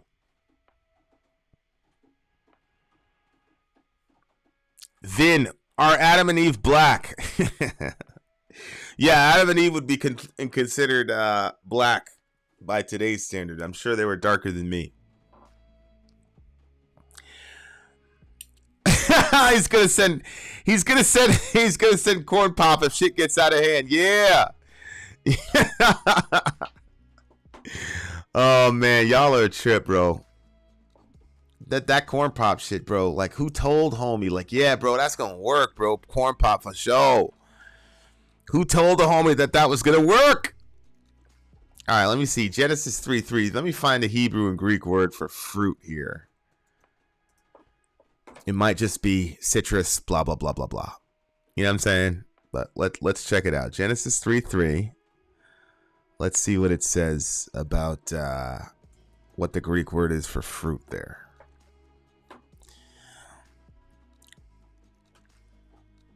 Zach Wild in the house. Biden came out recently and reiterated that we will send troops to China, and then the White House says we still believe in our one China policy. Yeah, you ain't black if you don't vote for Biden. Thoughts on Dems funding radical Republicans? I don't think that, in principle, that it's as horrible of a strategy as TYT says it is. I think the problem is they're so stuck in their world that what they're calling extreme is not extreme to other people. So to me, that's the problem. Because the logic is people are going to find, this extremist Republican wins, and then we're going to say, you don't want to vote for this guy. He's an extremist. Vote for us because we're milquetoast. We're right down the middle. But what they don't realize is what they're calling extremism is not extreme to regular people on the ground. It's extreme to them because they're in their cloistered environment, and so their view of the world comes from Twitter and Facebook and all the rest of it, and polling and all the rest of it. They're not in the shit with regular Americans. I think that okay, I'm going to tell you a story. So there's this guy, and in my opinion, this guy is, I said this about this dude, like, as far as like military strategy goes, I put this guy on par with Alexander the Great. They were in a situation, and they were outnumbered. They were outnumbered. They were in a very, very, very, very bad situation. They're massively outnumbered. Guys up top who were not in theater, they were not anywhere. They were in Virginia. Called dude and said, "Hey, go forward with the whatever." It was 4 guys, and it was against a good 50, 60 dudes, and they had reinforcements about 5 miles away, and their comms weren't down, whatever. So it was one of those situations where those guys were all gonna die. But there's all this hype about these people's unit. You guys are super soldiers, blah, blah, blah, blah, blah, blah, blah, blah. They should be able to do this. We spend $2 million a man, blah, blah, blah. All this nonsense from people in West Virginia. So dudes are looking at this guy, and they're going to go if he tells them to go. And he goes, I can't hear you. What's going on? And he calls the thing off, and everybody goes back home. And so he's lecturing, he's explaining this to us, and he's saying, people in Washington weren't there. I was there. they had a list of what their capabilities were, blah, blah, blah.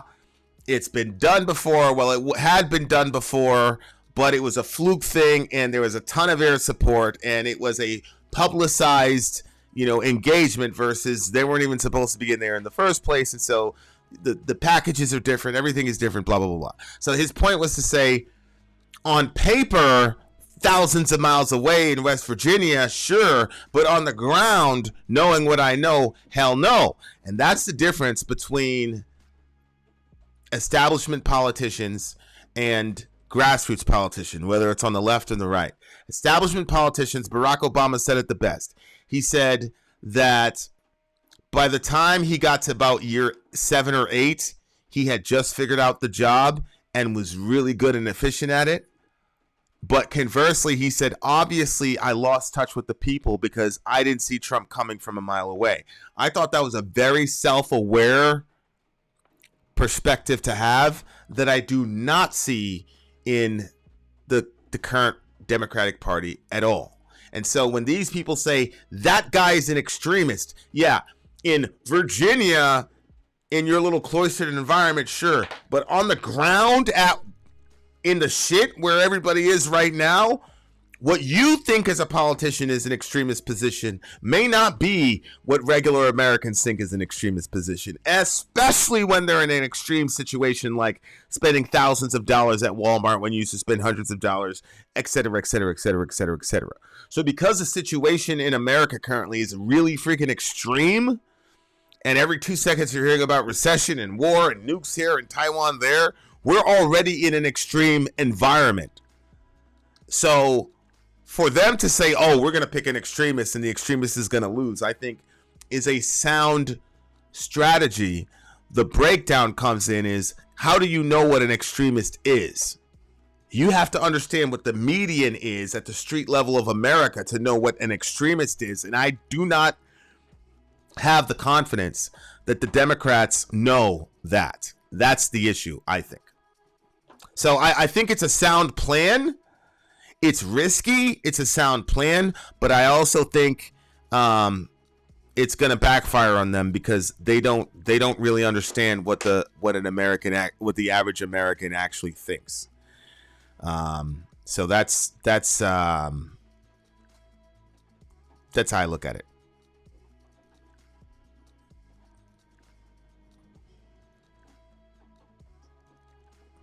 More than half of missing and murdered women, children, and some men are 53%. That 53% are indigenous people. The government in the United States and Canada does nothing.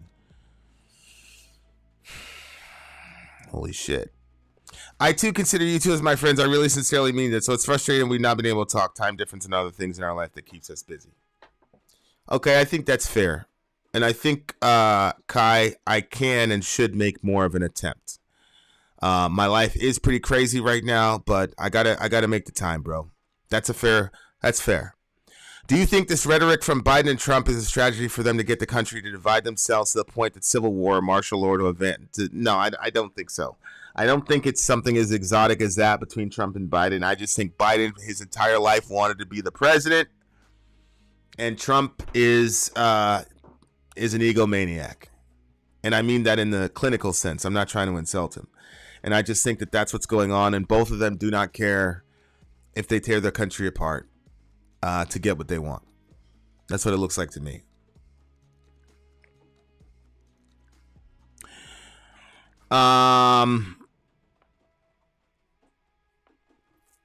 Let's see. Is there a biblical passage about Pangea before the flood? I don't really think so. I heard a pastor say something like that one time, but it was kind of like...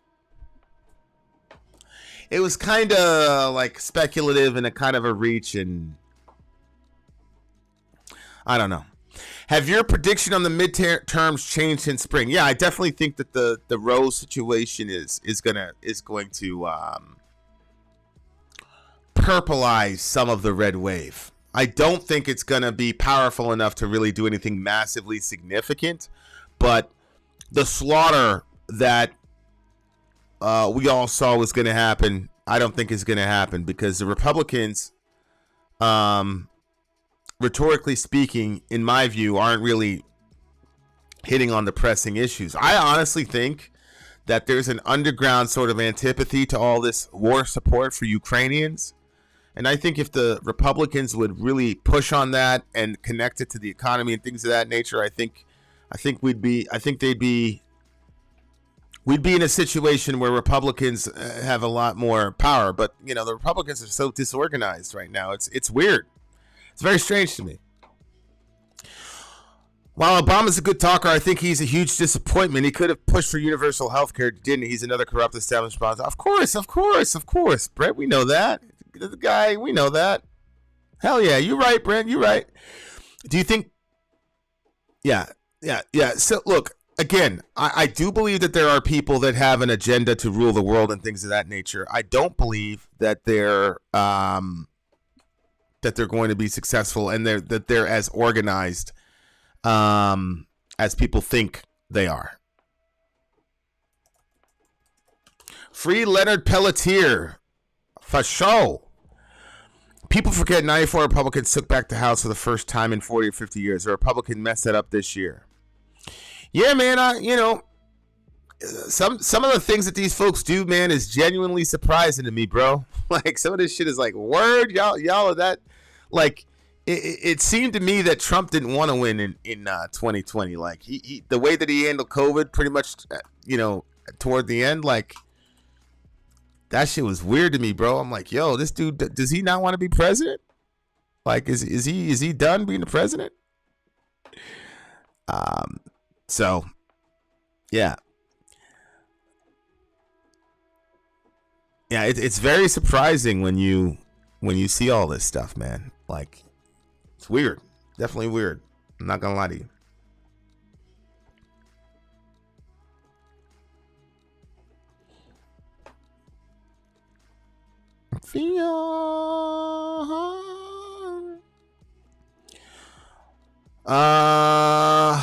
Let's see. 10 minutes, guys. 10 minutes.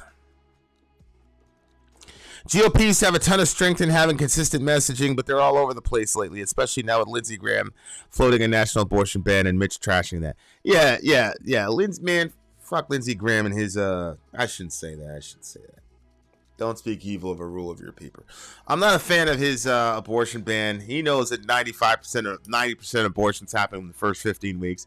That's some weak sauce way of him saying to us that he's like doing a ban while at the same time appeasing the vast majority of Americans who don't believe in.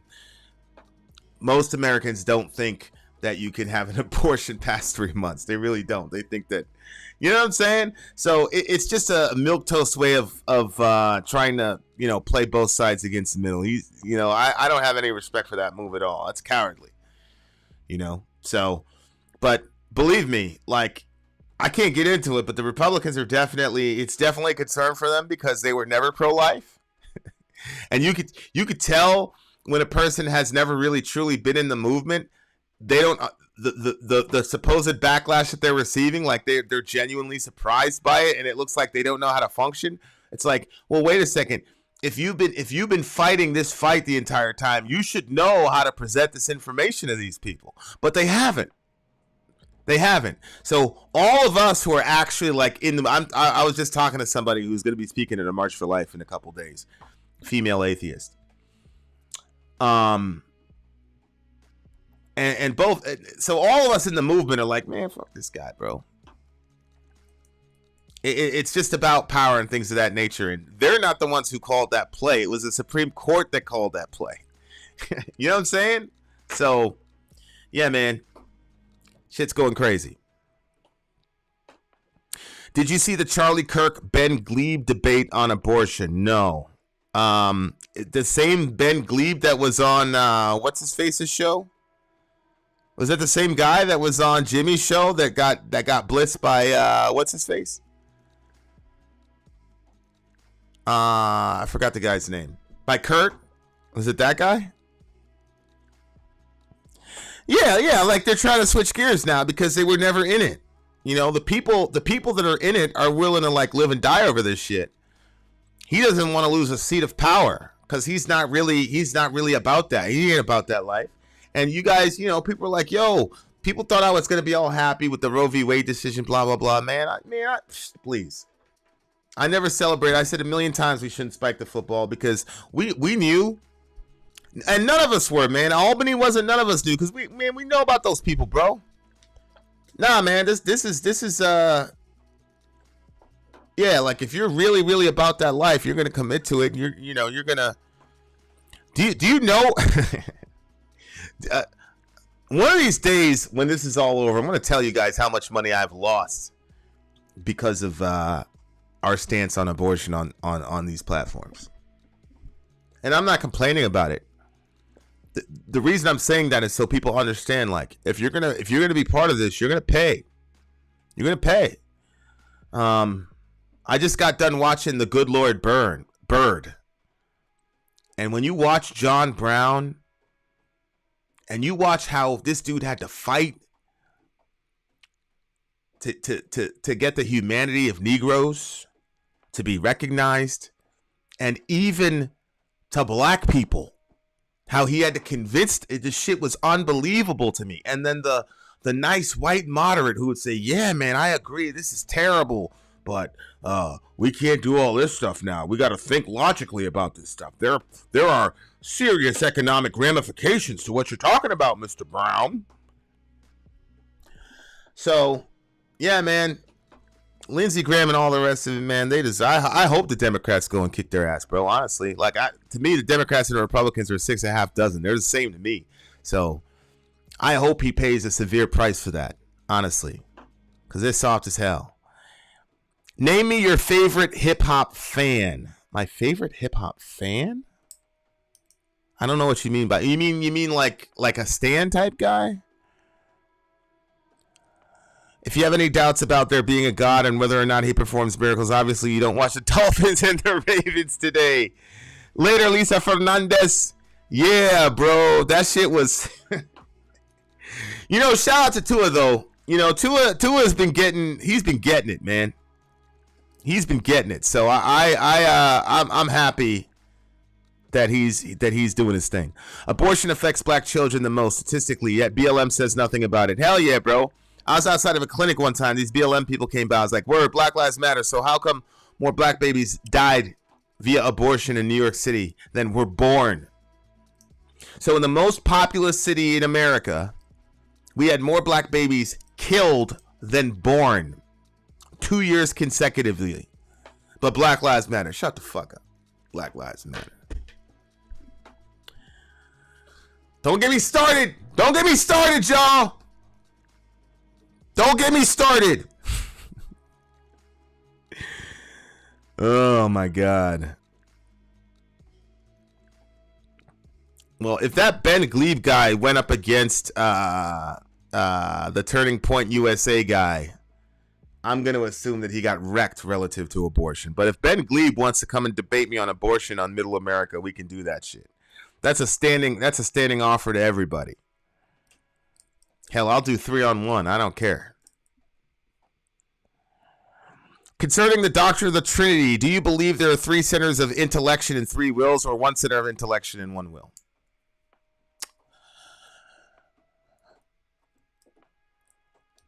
There are obviously 3 separate centers of consciousnesses that are aware of the other and aware that they are not the other. In Hebrews, it talks about the blood of the eternal covenant. You cannot make a covenant unless you're operating in with multiple consciousnesses. Now, the concept of the will, I think, is a singular will because Jonathan Edwards defines the will as the will is the mind choosing. And since they share the exact same essence, then it's inconceivable to me that their will, if the will is defined that way, the will is the mind choosing.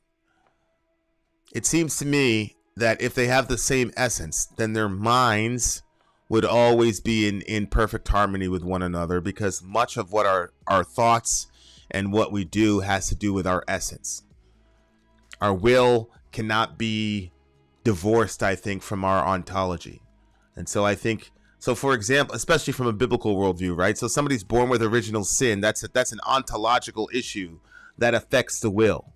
And so if you had a perfect ontology, and if you had a perfect ontology and you were all knowing, then obviously your will would only be directed in one direction per issue, because there can only be one perfect decision on a given issue. So I believe that you have three separate centers of consciousness, but one harmonious will relative to the divine nature.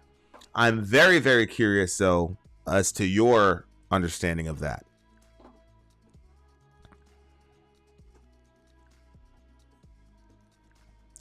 Yeah, hell yeah. I would love to get online with you, Michelle, when you're oh, look at that. That's a look how she spelled her name, y'all. That's the Irish version. That's badass, Michelle, honestly. Honestly, that's really awesome. I think I hear a coyote attacking some dogs a few houses over. Oh. You know, that's pretty ugly, huh? Just the sound. Weird. Kurt Metzger doesn't seem like the person to debate someone, period. Yeah, Brent, but he blitzed that dude, bro. He blitzed that dude when he was on the show. But the thing is that the guy's arguments were so, like, demonstrably just bad that, you know, it got to the point where he was talking about how he and his friends listen to Eminem's first record. I hope Applejack is still in the room. This dude, Ben, shout out to Ben. he said he and his friends listened to Eminem's first record, so they all went outside and looked for somebody to put the screws to, and that's because Eminem, you know. And he was like, "Thank God we couldn't find anybody," or whatever. That shit was candy apples, man. That shit was funny as hell, bro. I was laughing. Oh my God.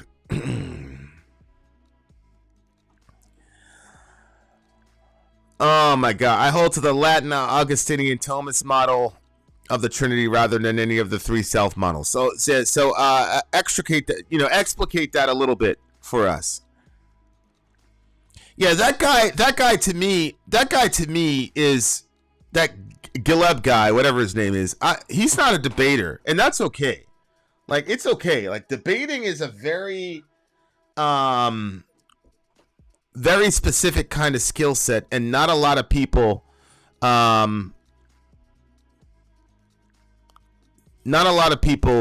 can get there. Okay, so do I believe in destiny? What do you mean by destiny?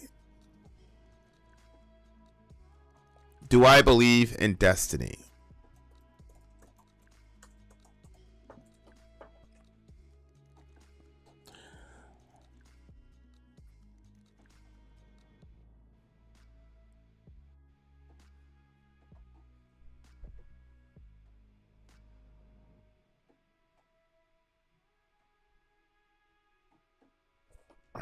Guys, check this shit out. This is really, really interesting.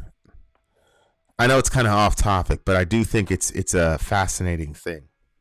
The National Crime Information Center reports that in 2016, there were 5,712 reports of missing American Indian and Alaska Native women and girls, though the U.S. Department of Justice Federal Missing Persons Database NamUs only logged 116 cases. So that's isn't that weird? Like, I don't even understand the logic of that. So let me see. You got 5,700 girls, and only 116 of them are even reported as missing.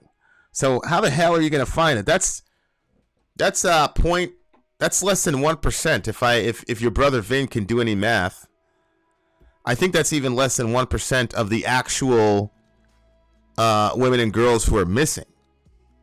And this site, I read hand over the mouth. I'm looking at this site, and this site is current. So this is actually still happening, which is a very odd, like, what the fuck is going on here?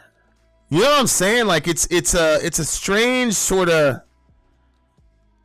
I got to kind of look into that more. There's got to be some detective work about this because this shit don't make any sense to me. You know what I'm saying? Like, I don't know. I don't know, guys. We're gonna have to figure that out. So there's an actual website. It's called Native Hope that I was checking out. So I don't know. Maybe I'll do a Middle America investigative report type situation. Maybe I'll hook up with some of the Native folks here in the main area and see if they're having the same experience. But that shit is weird to me right now. Like, you know, I'm not gonna make an opinion on this, but closer to 2%. Okay, so it's 2%. Listen to Tasco. So of the girls who are missing, only 2% were even reported by the State Department. You know what I'm saying? I guess shit is fucked up, bro. Yeah, I think it's about 2. I think it's about 2%. We got 5,700. You know what I'm saying? Versus only 116 being reported. I gotta validate that number, but that shit is crazy. Oh, my man Downing is in here? Where'd he go? What's up, bro? Hope you're well. Okay, there you go. Shout out to my man Khalilullah Downing, friend of God Downing. Shout out to the homie. Maintain your iman, bro. I hope that situation is clearing itself up. I hope the truth comes out. You know what I'm saying? Shout out to you. If you need anything, dude, you know where to hit me. And I'm serious, bro. If you need anything, hit your boy. I got you. Yeah, so that shit is crazy. So if anybody's got any research on that, hit me up. And I'm gonna try to look for search out some Native folks in this area and see if that experience is the same. That shit is crazy. I think me and Soraya are gonna have I think there's a Native like reservoir something. What's it called? Reservation Road. Everybody's been telling us to look at. So hopefully, you know what?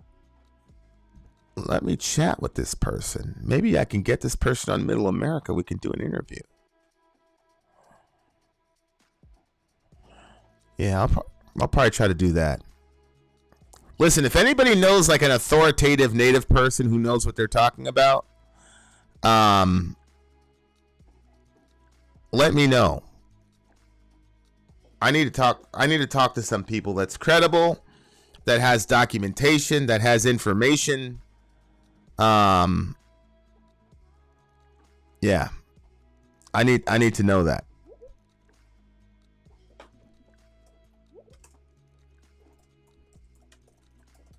Request to raise awareness. Someone I can talk to directly. Do you believe in the little gods in regards to God creating us in his image? Since some people take that as us also being a god, I don't believe in this, to be clear. No. Us being image bearers of God does not mean that we are little gods. But what it does mean is, so in the ancient Near East, one of the ways that the emperor would get people to just follow him, I mean, you didn't have nuclear weapons and things of that nature, right? So one of the things that you would do to assert your authority is to say, look, the gods are in heaven, we're down here on earth, and so he has sent the royal family are his images on the earth. Okay, so the pharaoh, he is God's representative on the earth. Okay, so he is the image of God on the earth, and so you treat Pharaoh the way that you treat the gods, because the gods are busy in heaven and Pharaoh's on earth, and so he is a representative of God on the earth. He's the image of God. Moses takes that idea and says, "Yep, if you believe in Mosaic authorship of the Torah, most people don't. I do. Read John Sailhammer. That's a different story." But Moses takes that idea and says, yeah, Pharaoh's right. He is the image of God, but all of us are. All of us are representatives of God on the earth. All of us are vice regents of God on the earth.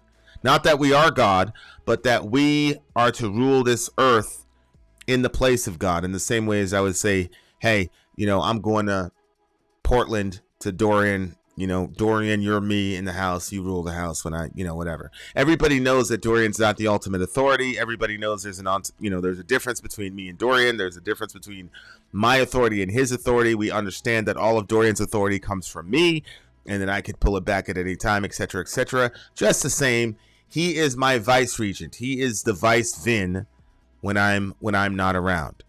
And so if you look at the opening narrative in Genesis chapter 1, God says, let us make man in our image and according to our likeness. And then the very next thing he says is, let them have dominion. And so what Moses is saying is, yes, Pharaoh is the image of God, but all of us are images of God on the earth. All of us represent God on the earth. All of us are vice regents, vice rulers, co-rulers together on the earth. No, we're not God. All of our authority and power derives from God. All of our glory derives from God. And there's a vast difference between us and God. But just the same, we are his representatives on the earth. And that's the reason why James says, you cannot curse your brother and then praise God in the same breath. Because you're cursing your brother, but your brother is the image of God on the earth. How can you curse the image of God on the earth and then give worship to the God of heaven? If you hate the image of God, then you cannot praise the God who's being imaged by your brother. The point that the reason that murder is wrong is not because it's ugly and it makes us feel bad. The reason murder is wrong is because when you kill a human being, you're killing God in effigy. In other words, an effigy, in Arab countries or the Middle East, when we bomb the shit out of their children and kill them, they'll have like a little dummy of the U.S. president, and then they'll put his little face on the dummy, and then they'll beat it with sticks, they'll spit on it and set it in fire. That's called destroying something in effigy, because they can't get to the president, and they hate the president, and so they're going to create some sort of image of the president, beat the hell out of that. And so you're saying, if I could murder you, I would. And so killing a human being is bad is because it's killing God in effigy. The psychology of murder from a biblical worldview is that you don't really hate that person, you hate God. And so you're taking out your frustration and hatred of God onto that person. And what you're saying is, if you were here, I would kill you. And what's fascinating about the Christian religion is that God actually showed up here and we killed him. So being an image bearer of God simply means that I represent God in a way that nobody has before me and nobody ever will after me forever. And that's where I get all my value from. That's why when the white kids called me nigger, all types of shit when I was a kid, it didn't touch me. Because my mother instilled in me that there was never one like me before and there will never be one like me again. Nobody can image God the way that I can. And nobody can image God the way that you can. And nobody can image God the way that Joe Biden can. And that's one of the reasons why I go out of my way to try to be as respectful as possible about that man, even though I'm like completely against pretty much everything that he stands for. So image of God does not mean that we're little gods, and it doesn't mean that we look like God physically. It means that we are vice regents, that we are stand-ins, and our job is to represent God. Image of God is a job title and a position. That's what it means. And so anyway, that's my position on it. So that's what that means. So no, we're not little gods.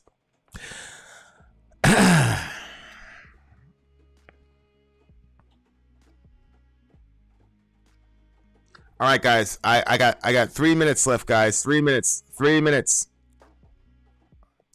I love watching your reactions. Never got a live stream, but I have a question. My father recently passed. How do I know I will see him again, and how is the best way to deal with it? I am lost. Well, David, a couple things. One,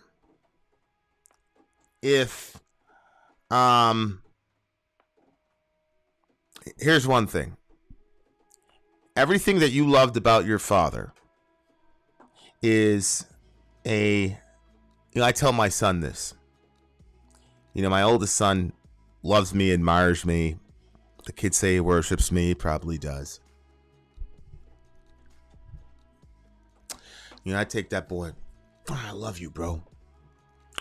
But anything that he loves about me is a faint, terrible shadow of who God actually is. God is not like our Father. Our fathers are like God. And so, one of these days, I'm going to say goodbye to my son for the last time in this world. But everything my son loved about me wasn't really me. It was God. And insofar as he loved something about me is me imaging God, like I said in the previous conversation, accurately. And so one of these days, I'm going to leave my son into the hands of his true father. So the first thing I'll say to you is that your father was amazing, I'm sure, and he had a massive impact on you, I could tell. And that is valuable, and God doesn't throw anything away. And everybody who wants God will have him. And everybody who does not want God, God will honor that decision. What I can tell you is that everybody who you love and love deeply and has made a massive impact on your life, it's because in those moments where they impacted you, they were imaging God. I'm not saying that forget your father because God is, I'm not saying that. What I'm saying is that warmth, the love, the loyalty, the direction, the guidance, the wisdom that your father gave you that has such a massive impact on your life, he was a channel from a God who loves you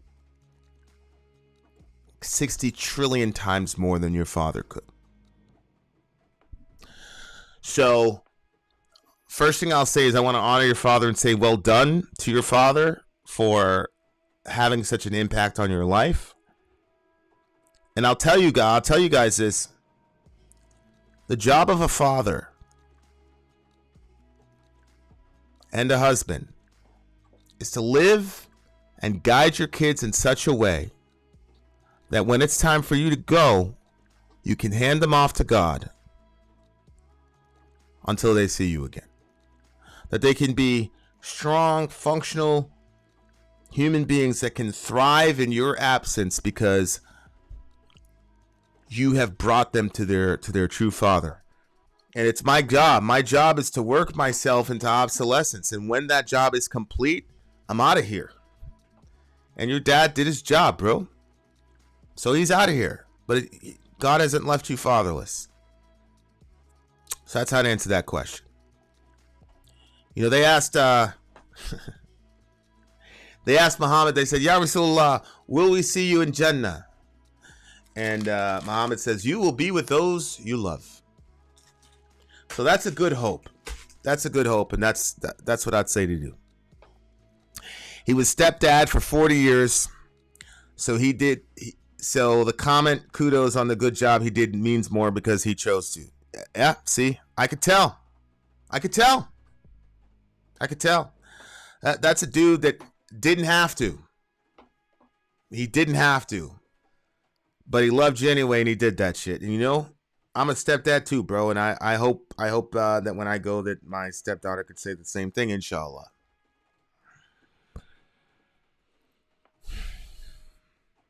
So I salute your dad, bro.